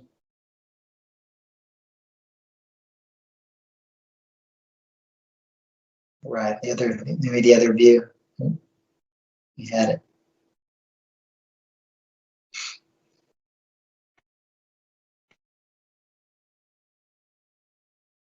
The other view, like the rendering, like the back.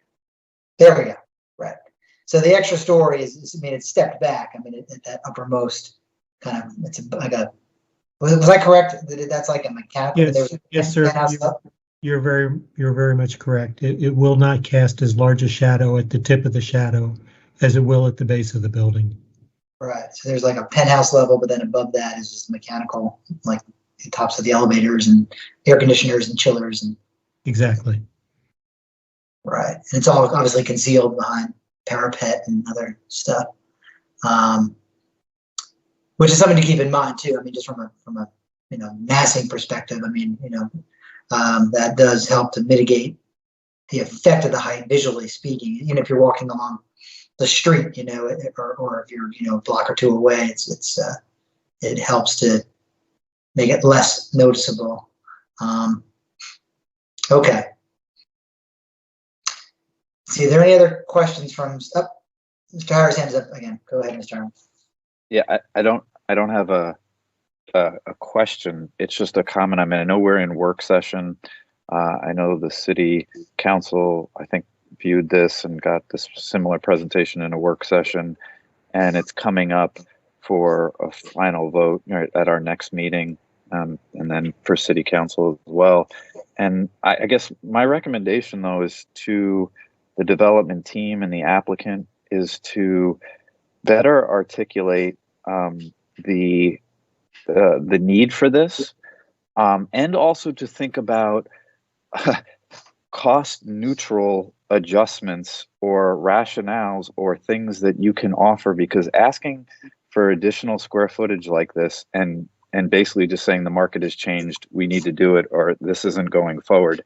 That's, if you need to then bring the numbers, you can't just say that, because there's so many other forces pushing in the other direction with the cost of money. I understand, but housing is doing well. If this was a total commercial space, I'd say, yeah, well, you guys, this is going to be really difficult to do. But this is a housing deal primarily. It's mixed use, but most of it's housing, and it's in the market segment that is only growing and increasing with an aging population.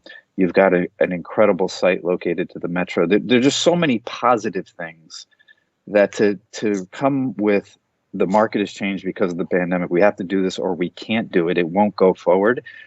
I can only really believe that when you're bringing numbers and really articulating that a little stronger, and if you don't want to show your cards that way, then come with a rationale about what you're going to do that justifies this added density for the city as a whole.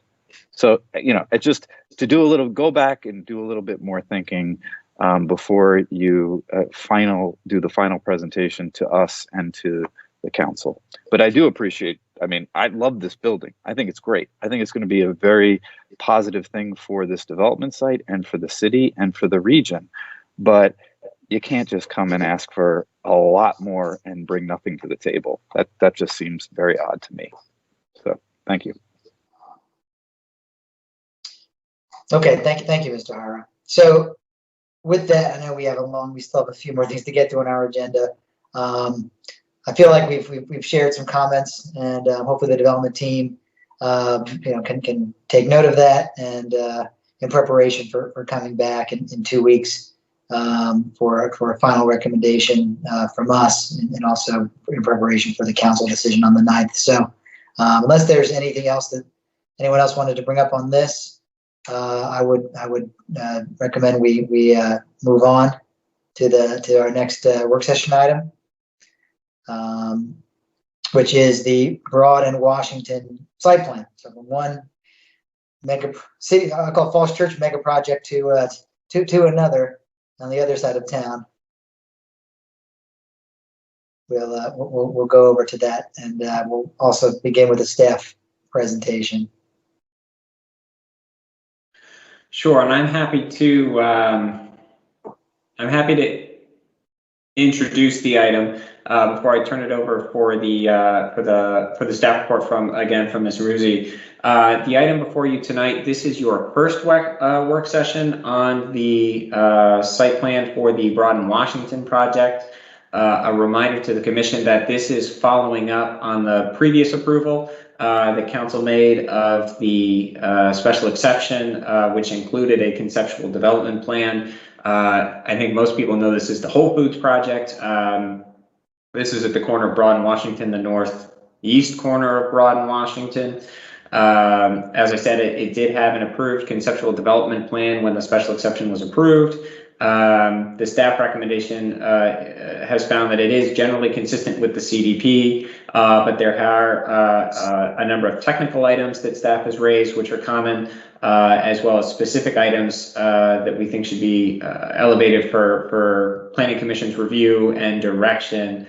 And I'll let Ms. Ruzzi get to those, but those are on lines 110 through 132 of the staff report. As I said, this is your first work session. We have a second one scheduled as well prior to you all taking final action on the site plan. And with that, I will turn it over to Ms. Ruzzi for the report.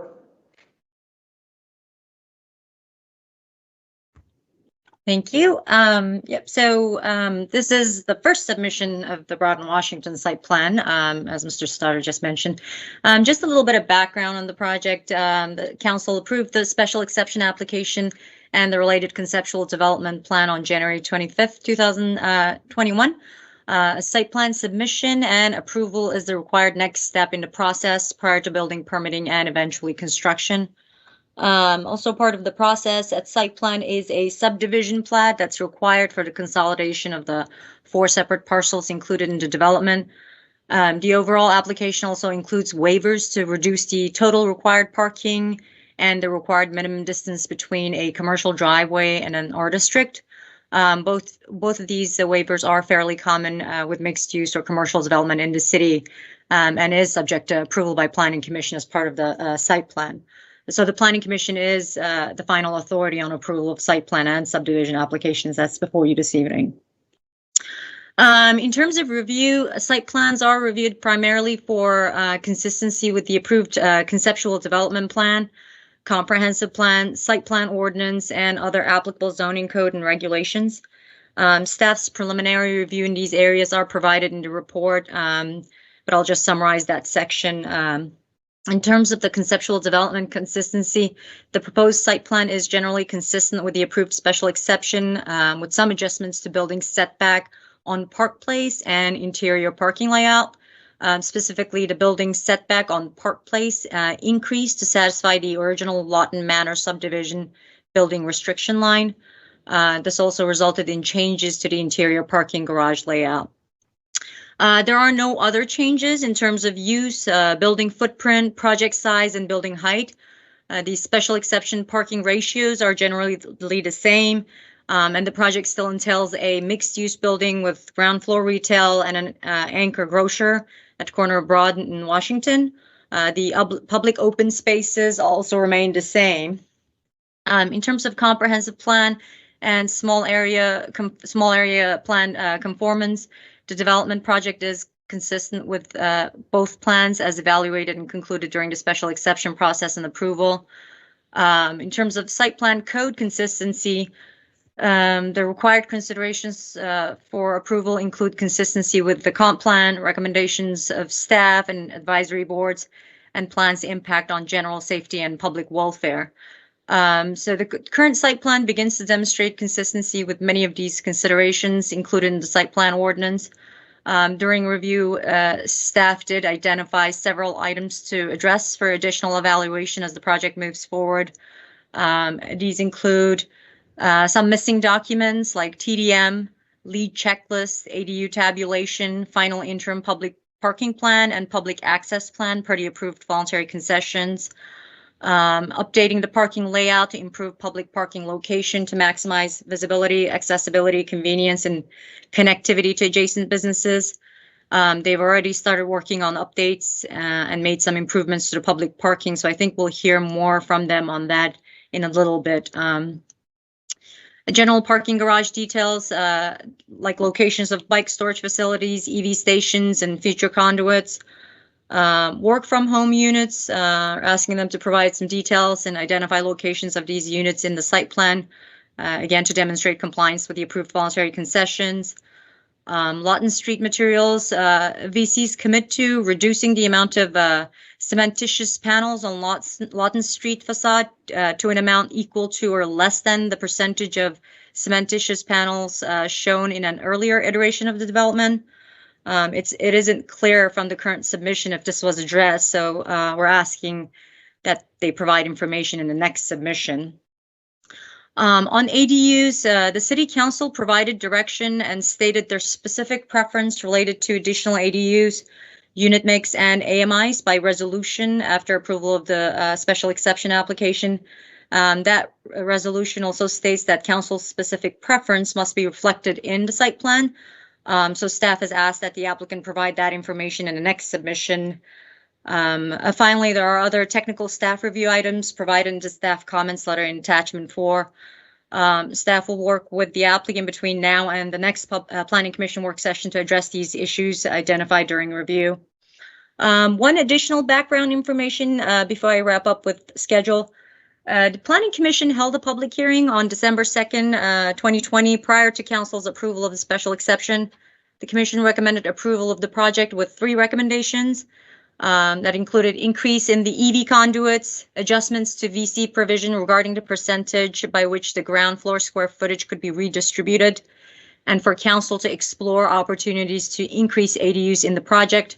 The final VCs were updated to reflect these recommendations prior to approval by City Council, and sort of a status report is provided in a chart format in the staff report. In terms of schedule, we'd like to have another work session on September 15th to review their pending revised submission with the Commission, and then a public hearing for final action on October 6th.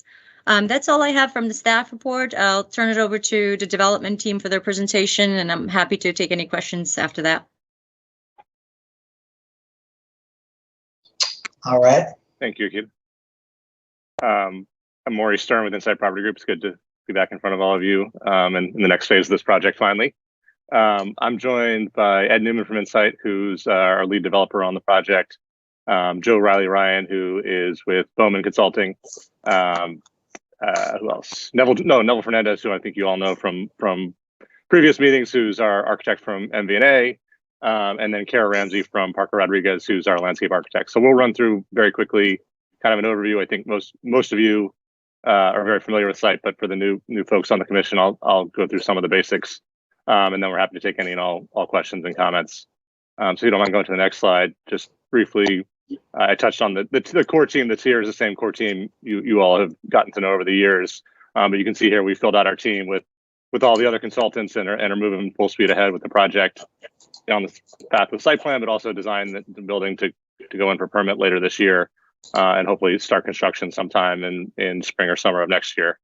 So on the next slide, just for orientation of the site, it's a little hard to see on small screens, but just showing you the access to the site, the change that Ms. Ruzzi alluded to on Park Place. The building is pushed back from Park Place further than it was in the CDP. It is now 20, it's almost 20 feet back from where it was before, a total of about 30 some odd feet, 37 feet, I think, from the curb. So there's a much bigger streetscape along Park Place. That's to meet the building restriction line covenant in the Lawton Manor neighborhood. As a result of that, we obviously lost footage off of the front of the building on Park Place, and we'll get into a little further in the presentation.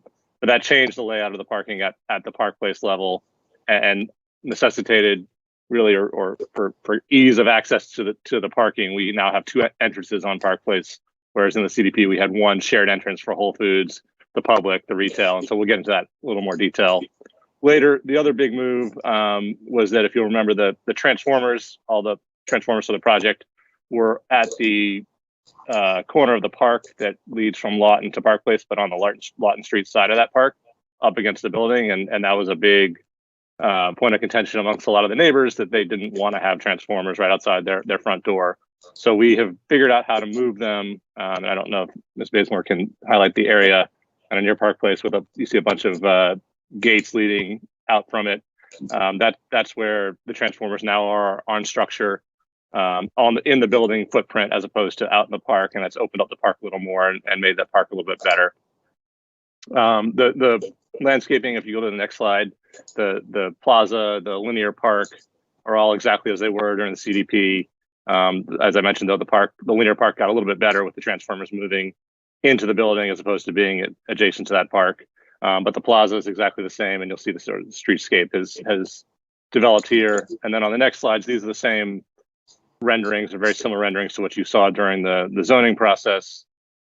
I'm sorry, if you don't mind going to the next slide. But a detail on the left of the plaza, we're beginning to start to develop some of those details. This is not very different from what you've seen before, but a big lawn area, the tiered seating or tiered steps that go up to a higher level platform that can be used for performances or people gathering, and then the Whole Foods entrance and seating over to the right of the plaza that's against the front doors to the Whole Foods. And then on the right, you see the two perspectives, the top one looking from the corner back towards those steps up to the higher platform, and then the image on the bottom right is from Washington Street looking back at that higher platform across to the Whole Foods entrance. But again, these are identical to what you saw during the zoning and CDP process. On the next slide, this is the same rendering again we saw before, but this is the linear park looking from Lawton Street back towards the building, and 107 Lawton Street being on the right, and then the path leading down behind 107 Lawton to Park Place, and the image on the left of the image, you'll see some structure there that was hiding the transformers, and that's obviously changed as we've eliminated the transformers from this park. Next slide, please. Apologies, this may be hard to read without zooming in, but I wanted to spend a little bit of time as Mr. Stoddard and Mr. Ruzzi alluded to. We've spent a good bit of time with staff talking about the changes to parking, and if it's possible to zoom in to the image on the top right. That might make it easier to talk through. If not a huge deal. But this part of the garage did change as a result of, as I mentioned, pulling the building back and putting the transformers on structure. So I think what you have in your submission is a handful of spaces at this level for public parking. Between the submission and today, we've been able to reconfigure this area and make a couple of meaningful changes that I'll get into more detail on the next slide. But we now have 10 spaces for the public at this level. And we also, as I mentioned earlier, have two entrances, an entrance near where the cursor is right now to the parking that is direct access from Park Place to Whole Foods dedicated parking. So Whole Foods parkers would take a right from Park Place in, go to a control gate where they pull a ticket, and then go into the orange area and park in one of those spaces to go shopping at the store. If it's anyone else, public parking or retail customers, they would come in where the cursor is now, farther down Park Place, take a right. If there are available spaces at that level, in those 10 spaces, they could park there. If not, they would loop around and then go to the level to the left. That's the P3 level. And then there are additional 54 spaces available for the public that are in purple. And then you begin to get into the retail shared public parking spaces at that level. And then again, looping down to I believe the image on the bottom right, which is a level at Broad Street where you have retail shared parking. And then the final level at below grade hasn't changed and is all dedicated residential parking. So yeah, you can see, get a sense here of the three levels, and I'm happy to dig into more detail later if needed.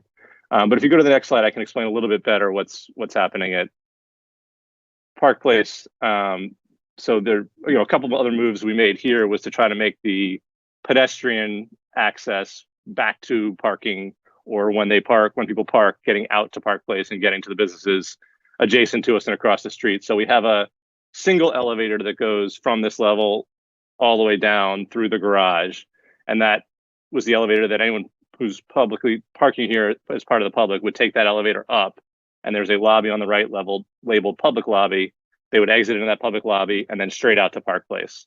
And that elevator is also shared by residents, but they would have a separate lobby entrance to the left and then have a fob access that allows them into that elevator and then up into the residential floors from there. And then we also pushed the bike room out to the street allow for better access for residential bikers to get in and out of the building with their bikes and not have to come farther into the development with bikes. And then you can see here in more detail the two entrances that I mentioned for parking.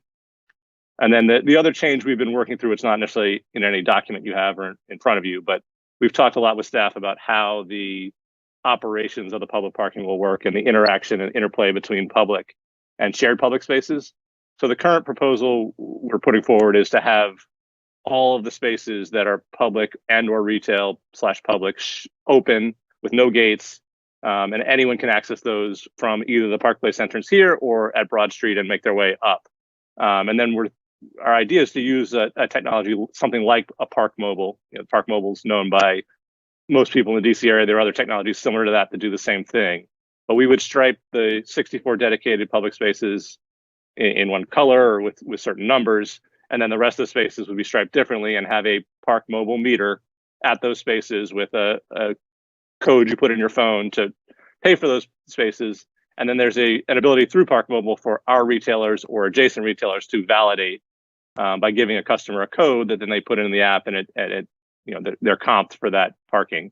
And so that's sort of the beginnings of how we're thinking about this. There's obviously a lot of nuances to how do you enforce people parking in various places. How long does the city want to allow people to park in public spaces? How long will we allow people to park in shared spaces? But we think the technology, something similar to Park Mobile, allows us to leave the entire garage open without control gates, but control who's parking where and put some limits on the spaces that are not free public spaces.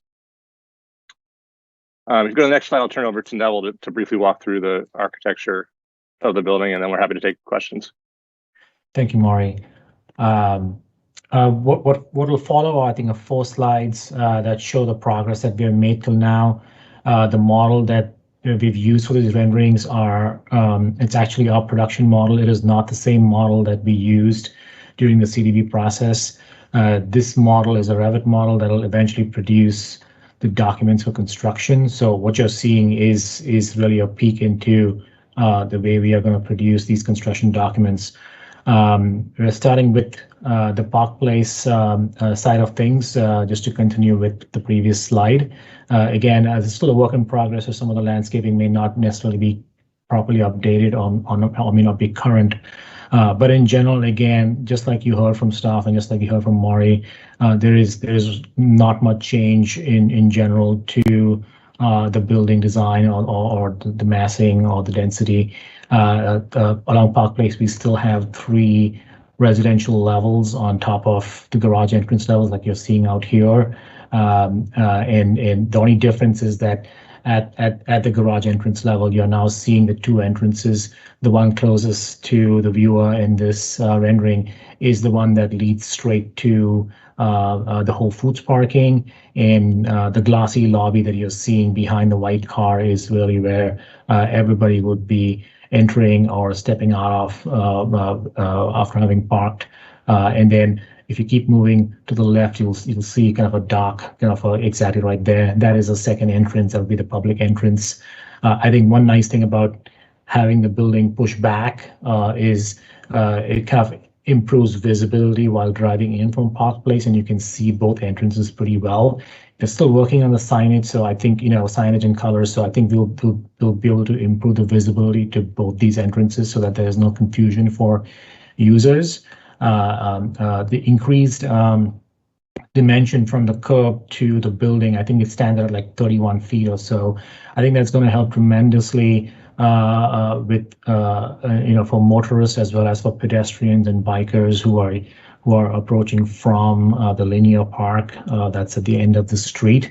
Everybody's going to be able to see everybody because we have all that space to kind of make that connection and safely maneuver through this street. So I think the building getting pushed back is kind of working in helping resolve and helping everybody coexist together without too many issues. But in general, that's really summing up the changes at the street level. But yes, in general, at the residential level above, there really is no change to the massing per se. Can we go to the next slide, please? They're stepping back now to the entrance, to the intersection of North Washington Street and Park Place. And again, there's really no change. This is almost identical to the views that we showed during the CDP process. We're happy to report that we've been able to take our assumptions from the CDP process and actually, fit out units and fit out building plans to actually work the way we said it would work. So we're very happy to report that there is really not much change from that point of view. Next slide, please. Here's the view at the corner of Broad and Washington. Broad Street's to your bottom right, while Washington Street's climbing up at the bottom left. Again, still a work in progress, so we don't have all the landscape layers in yet, but the plaza is still the same, still unchanged, and is still the feature, the most important corner feature of the project, and the building kind of surrounds it, just like we envisioned. You're seeing the Whole Foods at the ground floor and the mezzanine level, where you see some of the people standing about the bus stop, and in the screening for the garage level. You're seeing the same 3 kind of architectures as you go from west to east on Broad Street. Again, no difference compared to what we showed during the CDP process.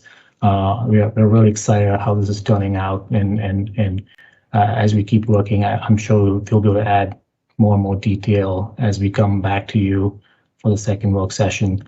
But we are happy right now with where we are, and we're happy to say that things are progressing well. Next slide, please.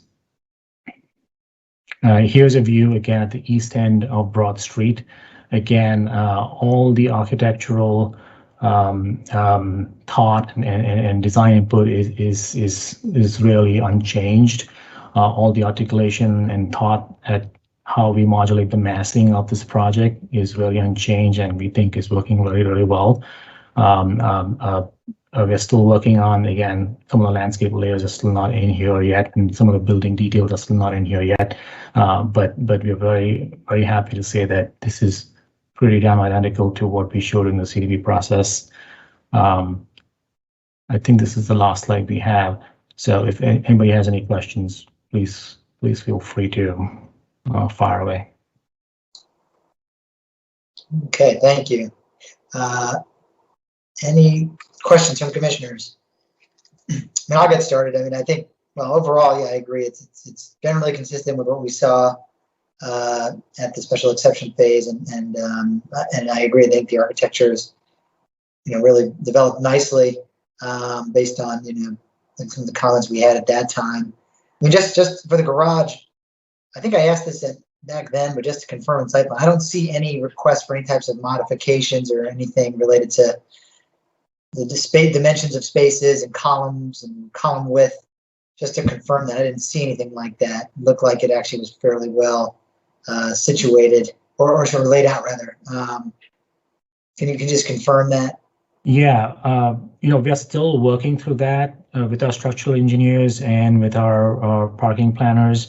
We are cognizant of what the zoning ordinance requires us to do within such spaces. I think in general, like especially the 3 foot clear, in general, I think we are trying our best to acknowledge that and actually follow that in our plan. There are some areas where we may not be able to, but we're not there yet where we can say where we need some relief. But I'm sure as we keep coming back to you, we'll be able to provide that detail. The column locations, column grids are still changing. We're still addressing some of that stuff internally. So I can't say that we're 100% there yet, but we're getting close. Okay. Mr. Stevens. Yeah, this was kind of a difficult one from the standpoint that as I read through the staff report, it just seemed like there were so many missing items that it was hard to know just, how we go about assessing some of these things. I guess simplistically, the staff asks our views in those lines 110 through 131. Certainly, any of the key missing documents we need to have before we can, render any kind of a decision. I guess that almost goes without saying, but it was asked in the staff reports. So there you go. I think the biggest issue is that public parking and the ease of public parking. For reasons I don't quite understand, that restrictive covenant from the Lawton Street deed restriction, which pushed the building back. Don't know why that's just coming up now. That was known. I went back and checked the notes and everything from last year's meetings, and sure enough, it was raised, but not taken into account until now with the adjustment of that Park Street facade. And it seems like the result is, as you can see on the diagram there, at the P3 level, those purple spaces, the 54 spaces, are kind of spread out all over the place now. And I just wonder how confusing that's going to be for people trying to find those. Obviously, on the P4 level, where they come in, those few spaces there are going to be just fine. And I'm gathering that the CDP approved design for the public parking, even though it did split the parking between P3 and P4, that it was much easier for the public to comprehend where the spaces are and hence, be able to use them.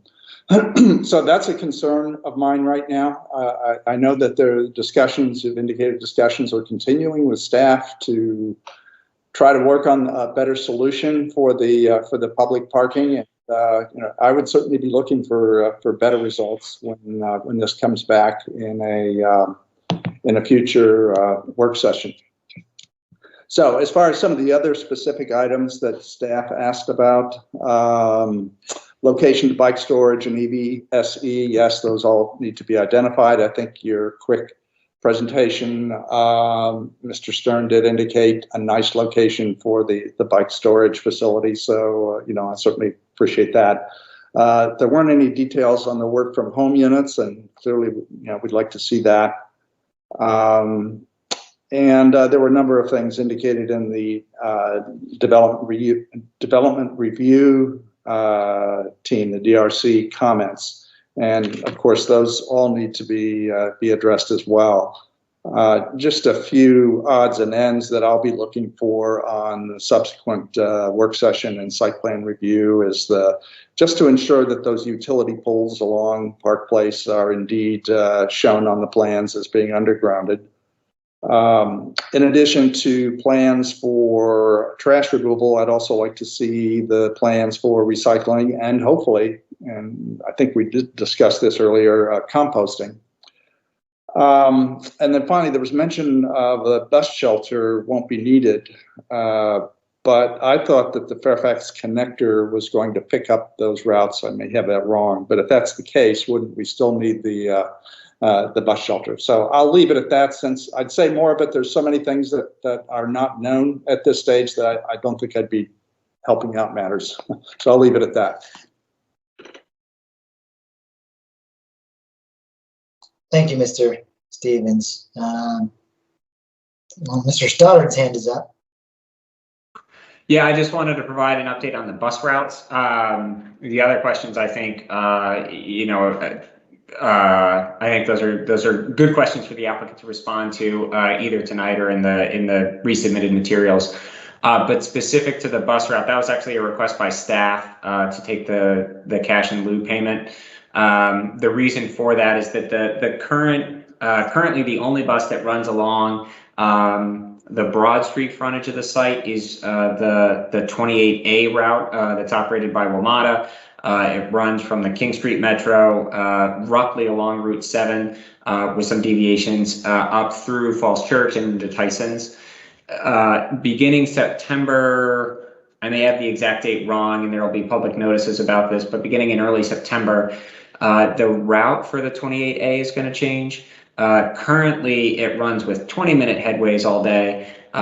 In September, it'll start running with 12-minute headways, meaning 12 minutes between buses instead of 20, which is certainly an improvement for bus service in the corridor and much needed, given how many people take advantage of that bus line, make use of that bus line. The other thing that's going to change, it's going to run for longer hours of the day. The route is also going to change a little bit. So currently, in the Falls Church context, if you think about it coming up from Alexandria through Bailey's and Seven Corners, today it runs along East Broad Street, West Broad Street, into the West Falls Church Metro and on to Tysons. Beginning in September, the bus will be rerouted. Once it gets to Seven Corners, it's actually going to head up Roosevelt Boulevard, which then becomes Sycamore Street, make a layover at the East Falls Church Metro, then it'll come down North Washington Street, hang a right and head out West Broad Street. So the route will no longer provide service along that Broad Street frontage. And there's no way to get a bus over there with the reconfigured route. So the city would look for an appropriate spot on what's called the far side of the stop in that 100-200 block of West Broad. There's already a stop there, so we'll see what we can do in front of the CVS about improving that site. So the Fairfax connector is not going to continue service along East Broad Street? Correct. The Fairfax connector switchover, that's a changeover of the 3A route. The WMATA 3A route runs from the Annandale area up Annandale Road as it crosses Route 50. And then up North Washington Street to the East Falls Church Metro, but within the city it stays on Annandale and North Washington. And the site plan does still include the proposed shelter on the North Washington Street frontage. And certainly staff's recommendation is that we keep that shelter as proposed. Thank you. Mm-hmm. Okay. Jara. Well, first let me say, Mr. Stevens is on it. He's got this development outlined, and I'm happy to see that you've really looked into it and can give recommendations to the development team. Maury and Neville, I just want to say thanks for the presentation. Again, I'm new, but this is my third planning commissioner meeting, so I followed the site plan a little bit, but that was the first real renderings like that I've seen of that site, and definitely looking forward to the potential of a Whole Foods coming. And I just want to say that I don't know if you guys were on for the last one, but my background is on affordable housing, and I joined the Planning Commission to really try to, build the capacity and help the city try to work with developers to, do great developments like the one you're proposing, but get greater affordable units in our city at the same time. And I know tonight's presentation from you guys wasn't about the affordable, but maybe Paul, if you could just go over the percentage that's happening here and maybe some of the AMI and whether affordable units will be on site or whether we're getting some cash to put things off site. So I can get a better understanding of what's being proposed on the affordable unit side of this development. Yeah, I'll introduce it briefly, and then I'll actually sort of punt it over to the attachments. I believe we have the resolution attached where the council provided the direction they wanted to see. Just to highlight, I think one of the wins for the city, for the community in this project is that the affordable units are dedicated for the life of the project. They don't time out as they did on some of the earlier mixed-use projects. But otherwise, I want to, and I guess I'll ask Ms. Ruzzi or Ms. Batemore, do we have that council resolution attached with the direction on the ADU mix? It would be attachment 7. Thank you. Ms. Ruzzi, do you want to speak to this? Sure, I can. So the baseline ADU is 6% of total units, but the approved voluntary concessions also provides a flexibility for cash in lieu options. But as I've said during the presentation, the city council did approve, there's a very specific set of preference on how the ADUs should be broken up for the project by resolution after the SC was approved. And that actually really includes 4 provisions. Let me go back to the attachment. Oh, you have it up. Thank you, Emily. So what their preference is on the very bottom of that page, starting number 1, the baseline alternate of the 9 studio units at 40% area median income AMI and 9 2-bedroom units at 60%.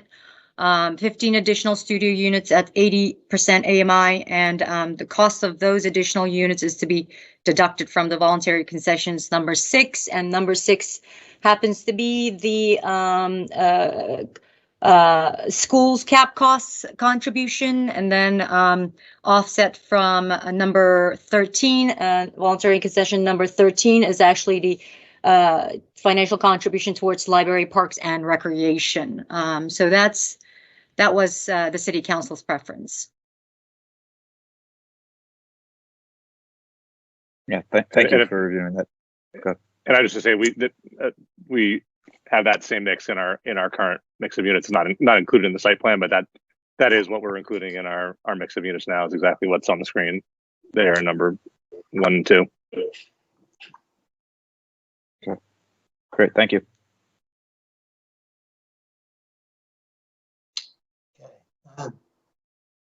Any other commissioner questions, comments? Let's go on. I just want to second Mr. Stevens' concern about the public parking and staff's concern about it. It's tricky because for people coming in on the P2 level off of Broad, going all the way up to P4 might be kind of inconvenient, but for people who are patronizing Clarendon's, Thompson Italian, State Theater, they're probably used to coming in on Park Place. And in that case, I think the obvious location for the public spaces is P4. That's the most convenient and the closest to those businesses. I'm curious, I don't know, maybe it's naive, but I have a bigger picture question about like the rationale for the paid parking. If we are, if anybody who shops at Whole Foods or any of the retail businesses is validated, and we have dozens of public parking spaces, like who are we expecting will actually be paying for parking in this garage? And is that revenue worth the cost of management? All good questions and some things we spent a good bit of time going back and forth with the city on. I guess if I can, I'd respond to your and Mr. Stevens' concerns about the public parking, and we agree. I mean, one of the downsides of having to meet the building restriction line is obviously the building got shorter on the city lot on that side of the building. And to answer Mr. Stevens' question about the building restriction line, he's 100% right. This is something that has always been there. It's not new. There were multiple routes to solving it, and pretty much every other property on Park Place violates the building restriction line.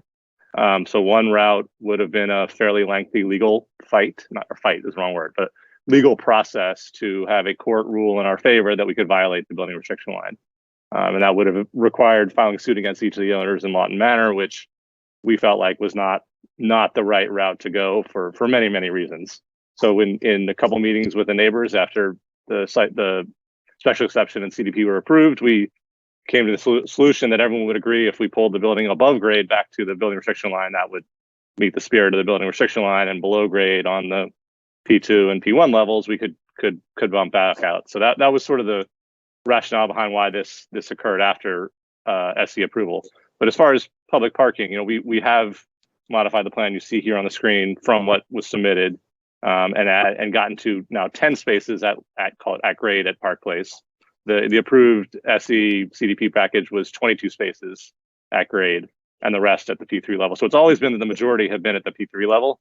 I do acknowledge we have half the spaces we did at that point. So we are working to get back to more than 10.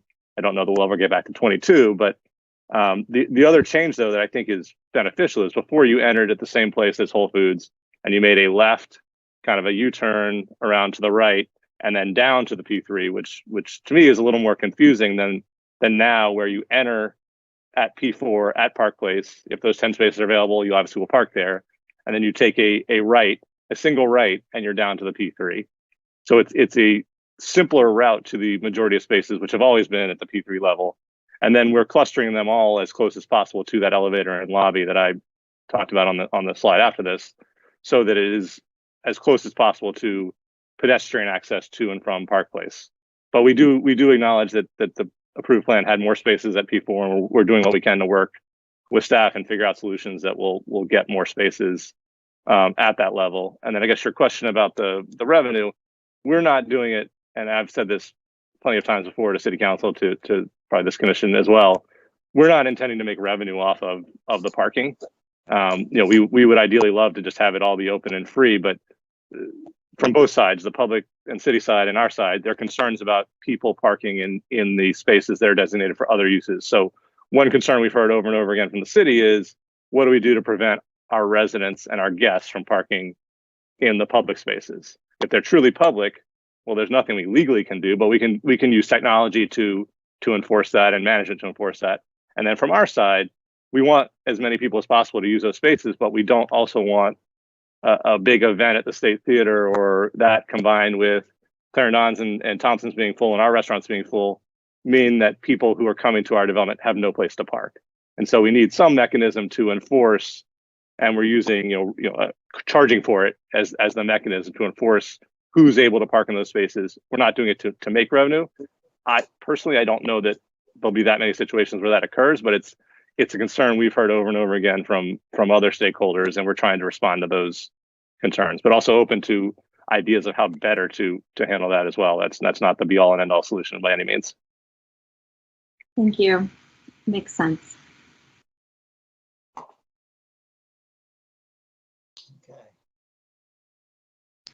Any other questions or comments? I mean, it sounds like, again, overall, there's still, it's kind of a work in progress. I mean, as was discussed, I mean, we're going to be seeing this again at another work session where hopefully things are further along. I mean, it sounds like the parking is the big issue, multifaceted aspects of it, but the parking garage and the seems to be the main point of that's still sort of up in the air here. And it sounds like you're working on that, with staff and others to further refine that. But it sounds like, based on the comments, from us, I'm hearing a lot of similar concerns that we're echoing as well, related to that. So it sounds like that, among some other issues. It looks like the city staff's letter, gives you a long list of things to continue to work on. I think as you continue to do that, hopefully when this comes back again in September, is that what you were saying, Mr. Stoddard? We would be able to see, have a clearer view on some of those questions. That's correct. Let me jump down to the schedule real quick to make sure I give you the correct dates. We're looking at what we've tentatively scheduled is your second work session in September 15th. So that would provide sufficient time for the applicant to provide amended materials, as well as for staff to do a second round of technical review, which is the customary procedure. We would then include both the updated materials and the latest staff analysis in your materials for that September 15th work session. And then there would be, again, a pause before it comes back to you for final action on October 6th.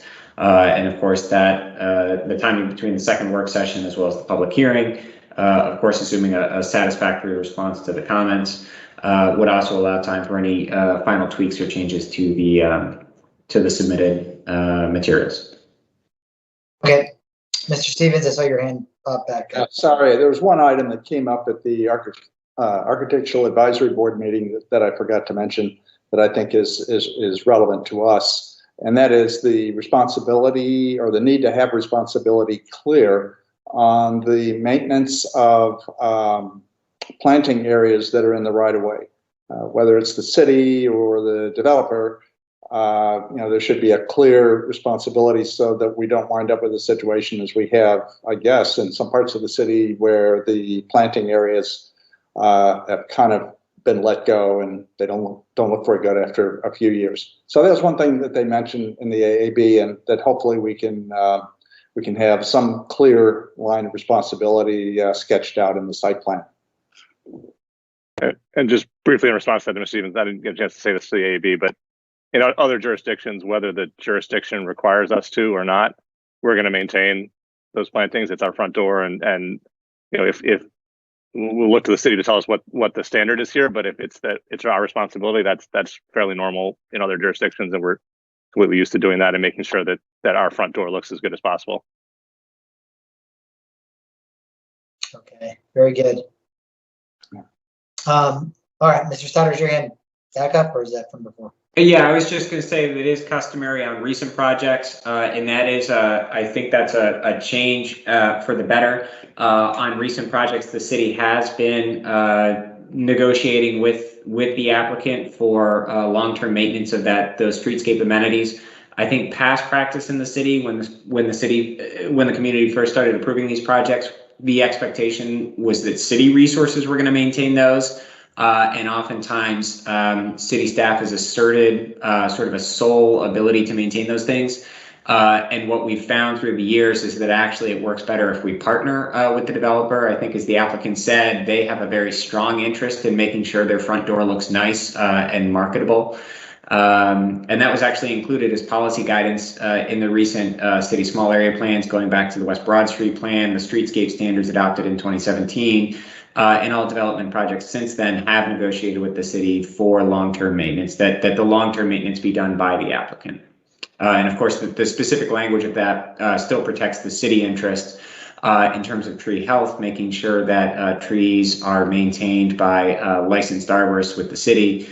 And the specific language is spelled out in an agreement prior to or as part of the site plan approval.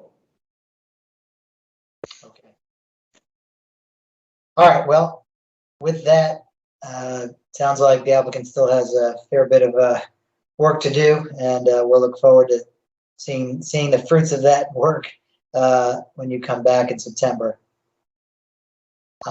Okay, so we'll move on. We got one final work session item, which is a update on the CIP related to specifically the grant applications. This was something that, again, I think we've talked about over the years, that we'd like to, have some input on or some ability to provide feedback and comments on some of the grant applications while they're still in the formative stage, and we can actually have a little more influence as opposed to after they've been kind of put together and filed, and the ability to make changes is difficult, if not impossible. So I know it's getting a little late, so hopefully Mr. Stoddard will give us a succinct presentation.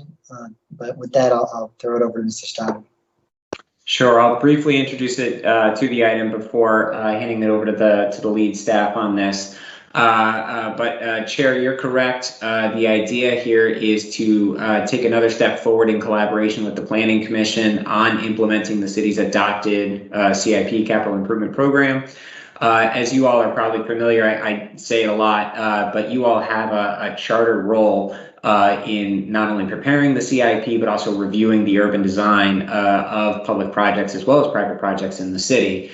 So as an evolving practice, staff has started bringing to the Planning Commission CIP projects at different percentage levels of design, whether that's 30%, 60%, whatever it may be. And I think as was identified in some recent projects, Planning Commission would like to have a role not just in preparing the CIP and reviewing the plans, but also that piece in between where city staff goes out and tries to identify grant funds to implement them. What's been discovered on a couple recent projects is that maybe some items that the Planning Commission would have liked to have seen included in the scope of the grant application was not included, so that when the project actually came forward for construction, it was difficult to then go back and include those items. So I guess I want to describe this a little bit and then leave the most of the story to the technical staff. But the idea here is that this is an annual review of all the application staff intends to prepare, and it walks through the funding gaps in the CIP, or sort of the known funding gaps, right? CIP is aspirational, and then the slate is how you actually get there funding wise. And then it also matches up those opportunities with the funding programs available. I'll stop my introduction there and turn it over to Carrie Odmino, who's going to provide the staff report for this. Carrie? Hi, yes. Thank you, Paul, for the introduction. Thank you, Chair Krasner and members of the Planning Commission for the opportunity to speak tonight. So as Paul noted, no formal action is requested at this time. Instead, staff is seeking input from the Planning Commission regarding the proposed slate of grant applications as shown in attachment 2. And in particular, staff is looking for confirmation that the proposed slate of applications is consistent with the adopted CIP and for key multimodal accessibility and equity features that should be included in the application scopes. So before you in attachment 2 is the slate that city staff has prepared for grant applications to meet funding needs in the council adopted FY 2022 through 2027 CIP, as well as the transportation CIP delivery schedule. So a draft CIP delivery schedule is prepared as a part of the CIP process and then updated to reflect the adopted CIP. And the schedule of transportation CIP projects in attachment 1 lays out the current CIP delivery schedule and reflects the adopted CIP. So the CIP delivery schedule is built with gaps and the assumption that the city will fill them with grants. And then in terms of methodology, city staff uses the combined CIP delivery schedule and updates that might occur in the next CIP planning cycle to prepare a schedule of grant applications for the upcoming fiscal years. And the focus during development of the grant application schedule is on projects already in the CIP that are currently active and are short on funding due to higher than anticipated project costs. So for projects with stable funding programs, the city will apply for funding in the application cycle immediately prior to the start of the project. And then with competitive funding programs, the city will apply as early as possible and note in the application the expected project start date.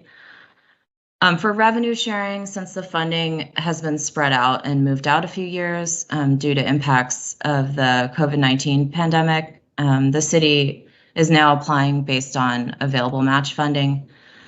And then for technical assistance programs, the city applies for same year or next year funds, as that is how those programs are structured. So the current slate of grant applications include 12 applications, the majority of which address funding needs in current planned CIP projects.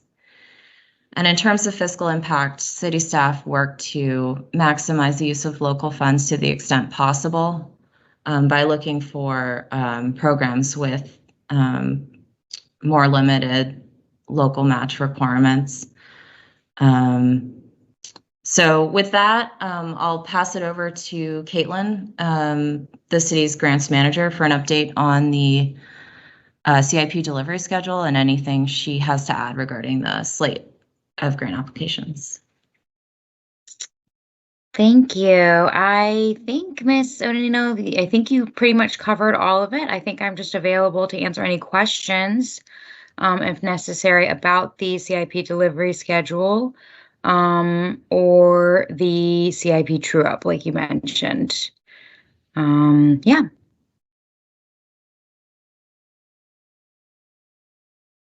Mr. Stevens. Yeah, Mr. Stevens, go ahead. Oh, sorry, I didn't hear my name there. Yeah, thanks. I think both reports are very good, and I look forward to kind of diving into it at some point in the future. Just a couple quick questions for tonight. On page 4 of the, I think it's the delivery schedule report, down at the bottom on the sidewalk improvements and LED conversion, you've got both the dark green engineering and the somewhat lighter green. Is that construction there? Is that meant to apply to both of those projects? I wasn't sure how to interpret how those those colors applied to those two projects. I thought the LED conversion was going to start up here in the fall, and you know, it was pretty much in, you know, it's set up to go ahead and be completed. I'm not positive about the exact schedule of the streetlight LED conversion. I know that construction is supposed to start at some point in FY22. The fall is probably correct. The color is just meant to sort of indicate that both of those phases of the project will be occurring in one fiscal year. So with these ongoing projects, like sidewalk improvements and streetlight LED conversions, they're sort of ongoing programs. And so at any given time, we could have, you know, different sort of segments of the project in engineering and some in construction. So it is supposed to just indicate that there are two different phases occurring in one fiscal year. Got it. So both colors apply to both projects? Yes. Okay. The other question I had is on the Park Avenue roadbed construction. Would that be happening after completion of the Great Street construction is done? And if so, I'm wondering if that would be a problem. Yes, it actually, I think, is scheduled right now for FY31. So we discussed with the DPW director and also one of our other engineers. There was some recent repaving done along Park Avenue, I think from West Street to North Virginia. And then, of course, the Park Avenue Great Streets project. There will be paving and lots of other side work done along Park Avenue from North Virginia to South Washington Street. That project is supposed to go into construction at Park Avenue. Great Street is supposed to be in construction in FY24-25, I think. So it should definitely be completed before the Park Avenue roadbed reconstruction. I'm not sure of the exact implications of a roadbed reconstruction, but obviously it would be a priority to preserve any of the work done by the Great Streets project. And the recent paving and the Park Avenue Great Streets paving is expected to last it out into FY31. That's why it was scheduled that way. Okay, nothing to resolve tonight. Thank you. Yeah. Ms. Cohen. Yeah, hi. Thanks. Hi, Carrie. Hi, Caitlin. Thanks for presenting tonight. I liked reading through the delivery schedule, it's always such a great reminder of how many projects we have planned and how much we've already done. I'm curious, maybe Mr. Stevens, you mentioned that I haven't had a chance to watch Monday's City Council meeting yet, but you mentioned that there was some discussion about bicycle infrastructure. Just looking at the delivery schedule, there's, you know, apart from bike share, which has been great, we don't have a lot in the way of bicycle infrastructure on the streets. And I'm wondering, if Mr. Stevens, if maybe you could elaborate a little bit about the council discussion about that. Yeah, it had to do with the discussion on the ARPA funds, and those were kind of seen as an opportunity to help finance infrastructure in the city, in particular, those components of infrastructure that enhance our walkability and bikeability. So that just kind of led to comments by several council members that, you know, we could possibly use that money to do more for establishing some bike lanes in the city. So I think that was about the extent of it. Okay. Yeah, I mean, I'm always lobbying for, you know, real protected bicycle infrastructure in the city, particularly, you know, accessing the middle and high school campus is really difficult and dangerous for kids and for anybody, really. So I'd really love to see if there's a way that we can think about solving that. Just looking ahead, I mean, but my kids will probably be graduated before we figure it out.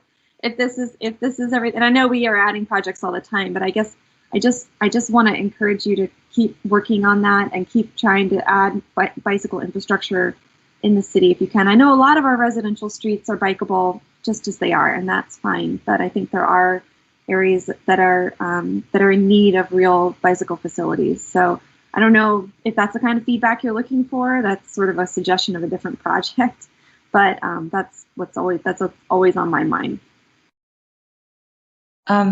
Yeah, we're aware of that gap in funding for bike infrastructure. It's been sort of a challenge in terms of matching it with some of the regional grant sources. But we have discussed possibly using some of the ARPA money for it. So yeah. Okay, do we have like a particular projects in mind? I know we have the Shreve Road. I haven't looked at the bicycle master plan recently, and I don't know if there's anything else in that we need funds to make happen. But it would be, you know, I think it would be nice to actually see some bicycle projects on the list of the projects that we're anticipating doing in the next decade.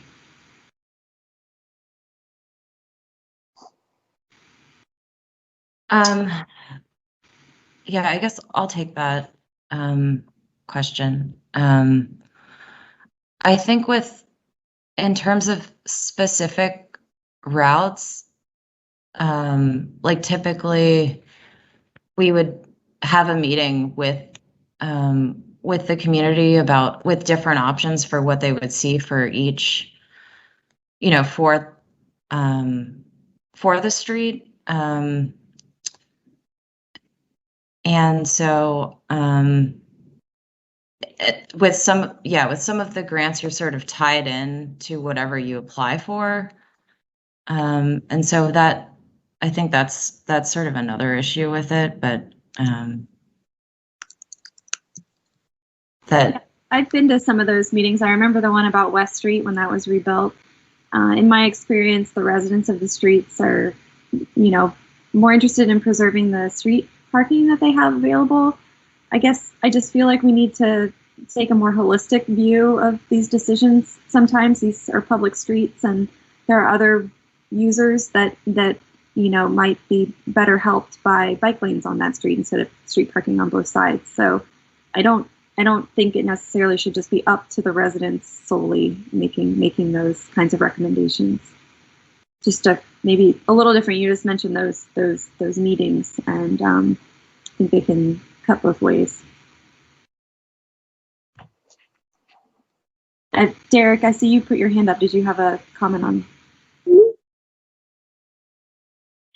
Oh, well, I would second, third, fourth. I mean, having bike infrastructure, definitely bike infrastructure that helps connect all the developments that, I mean, the West Falls Church, right? Going all the way the other way to the development we just ended with at Washington and Broad. And if there's a way to get people moving back and forth and Founders Row and the movie theater, right? Like, I mean, we've got great projects, but we don't necessarily have great connectivity other than driving. And I don't think many people are going to walk that whole strip. I don't know, unless we give out free ice cream or free beers to incentivize people to walk all that way. But anyway, yeah, and if there's ways, I mean, you know, and thinking about not just the legislation that's already passed, but the Biden's administration's transportation bill, which I know is getting caught up, but eventually something is likely going to pass. It may not be 1.2 trillion, but how much of that funding might come our way? Do we have a solid bike plan already in place? We don't, right? So it'd be nice if we could think through how to do it, even if we don't have the money just now, because the politics of the day, money could come our way. So that was just one thing, dovetailing off of your comments. But the other thing I would just ask for a recommendation, Paul and Caitlin and Carrie, not to put more work on your agenda, but it's great to see the CIP with transportation, but could we also see that around housing? That would be great, because, you know, we've got stuff from HUD, we've got stuff from Treasury, we've got the Virginia Housing Development Authority, we've got Amazon funds that are now available. So thinking about the creative ways that we could bring in money for affordable and moderate and middle income housing, which is so hard to build in the city. And, you know, the development community is just going to tell us they can't do it, and they can't do it unless they have gap financing or some grant money or some contribution from the city. So I would love to see us plan out how we're going to get revenue from the federal or from the state or from some of our projects that we're bringing online to help build out a little bit more affordable housing. So again, and the other thing too is that if it doesn't come from the development and it doesn't come from the federal or the state, it can actually come from us, meaning, you know, our meals tax. It can also come from a special tax that we as a city decide to dedicate towards affordable housing. And we can also float bonds, you know, and this is what the city of Portland has done, has floated their own city bonds to undergird affordable housing for their city. So, but you have to have a plan in place to fundraise. And I would love to see us do the same thing on the long-term planning side around housing. Thank you, Mr. Ira. Yeah, I mean, I think that's something that come time to talk about the next year's CIP. I mean, yeah, I mean, I think everything's kind of on the table. So I like to hear out of the box kind of creative ways to try to tackle that. Okay, any other comments on the current slate of grants? I'll just say, for my own selfish reasons, the Lincoln and Northwest Signal upgrade is like pushed out to fiscal year like 28. So that makes me sad, only because that intersection is, you know, pretty poor looking, and there's been like a telephone pole that's unused that, like, most, I don't know, there's like a new pole was was put in. As we've seen all over the city, we have all these intersections where like a new pole gets put in, and then there's an old pole right next to it. And I always hear that's because, well, we're waiting for like Comcast or RCN or somebody to move their stuff, because Dominion usually puts the new pole in, and they say until they do that, well, and that's like an example where we got like an old derelict pole next to the new pole and was already a very substandard little strip, like corner of sidewalk where people try to cross. And I hope we don't have to wait until fiscal year 28 to clean that up and get, you know, on that. I mean, there are other areas, you know, where like that's a problem too. I'm probably getting a little off topic, but anyway, and that intersection was also the subject of a previous grant proposal that like fizzled like 5-6 years ago. So, I don't know, as long as I've lived here for a decade, I, heard great ideas about my little corner here, and I don't know if I'll ever see it happen, but at least it's on the list. So, I'll just be patient. Chair, can I respond to that? Sure, please. That's actually, yeah, I want to let you know. I can't speak to derelict poles. I'm sorry. But I can speak to that project is one of the projects that was slated for application for the revenue sharing program. And like Ms. Odonino mentioned, that program, the funding this year, we just submitted a pre-application for that among, I think, 5 other revenue sharing projects. Those funds were supposed to be available in FY23 and 24.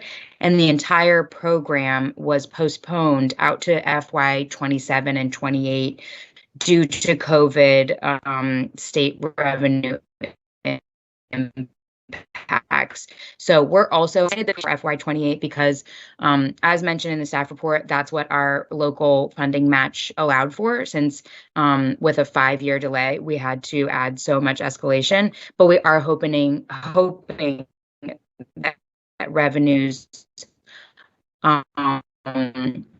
will improve and that we get money. But yeah, that's what happened to that project. Okay. No, I understand. These things are always complicated and sometimes things out of our control, right? Get in the way and yeah, but appreciate the explanation.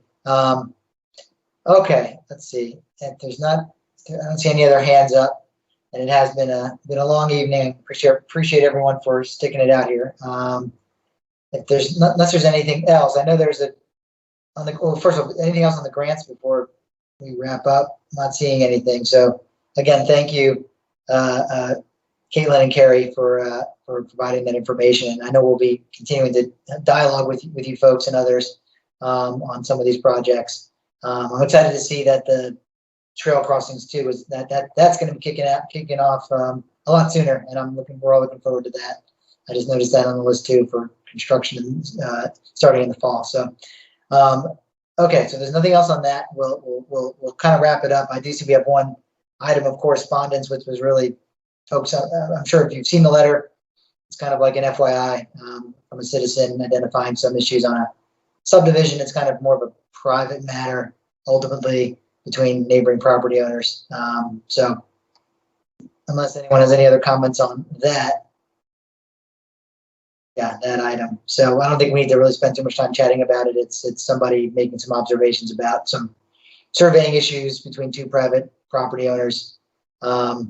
Yes, the city approves subdivisions, but we're not responsible necessarily for people who are hiring private surveyors to survey their property and or neighboring properties and record and et cetera. But they bring up some interesting points, and hopefully staff can work with them to the extent the city has any role to play in straightening things out there. I'm sure staff will do that now that it's been brought to their attention. So unless there's any other comments on that, I will move to adjourn, and I guess we'll see everybody in 2 weeks on August 4th. All right.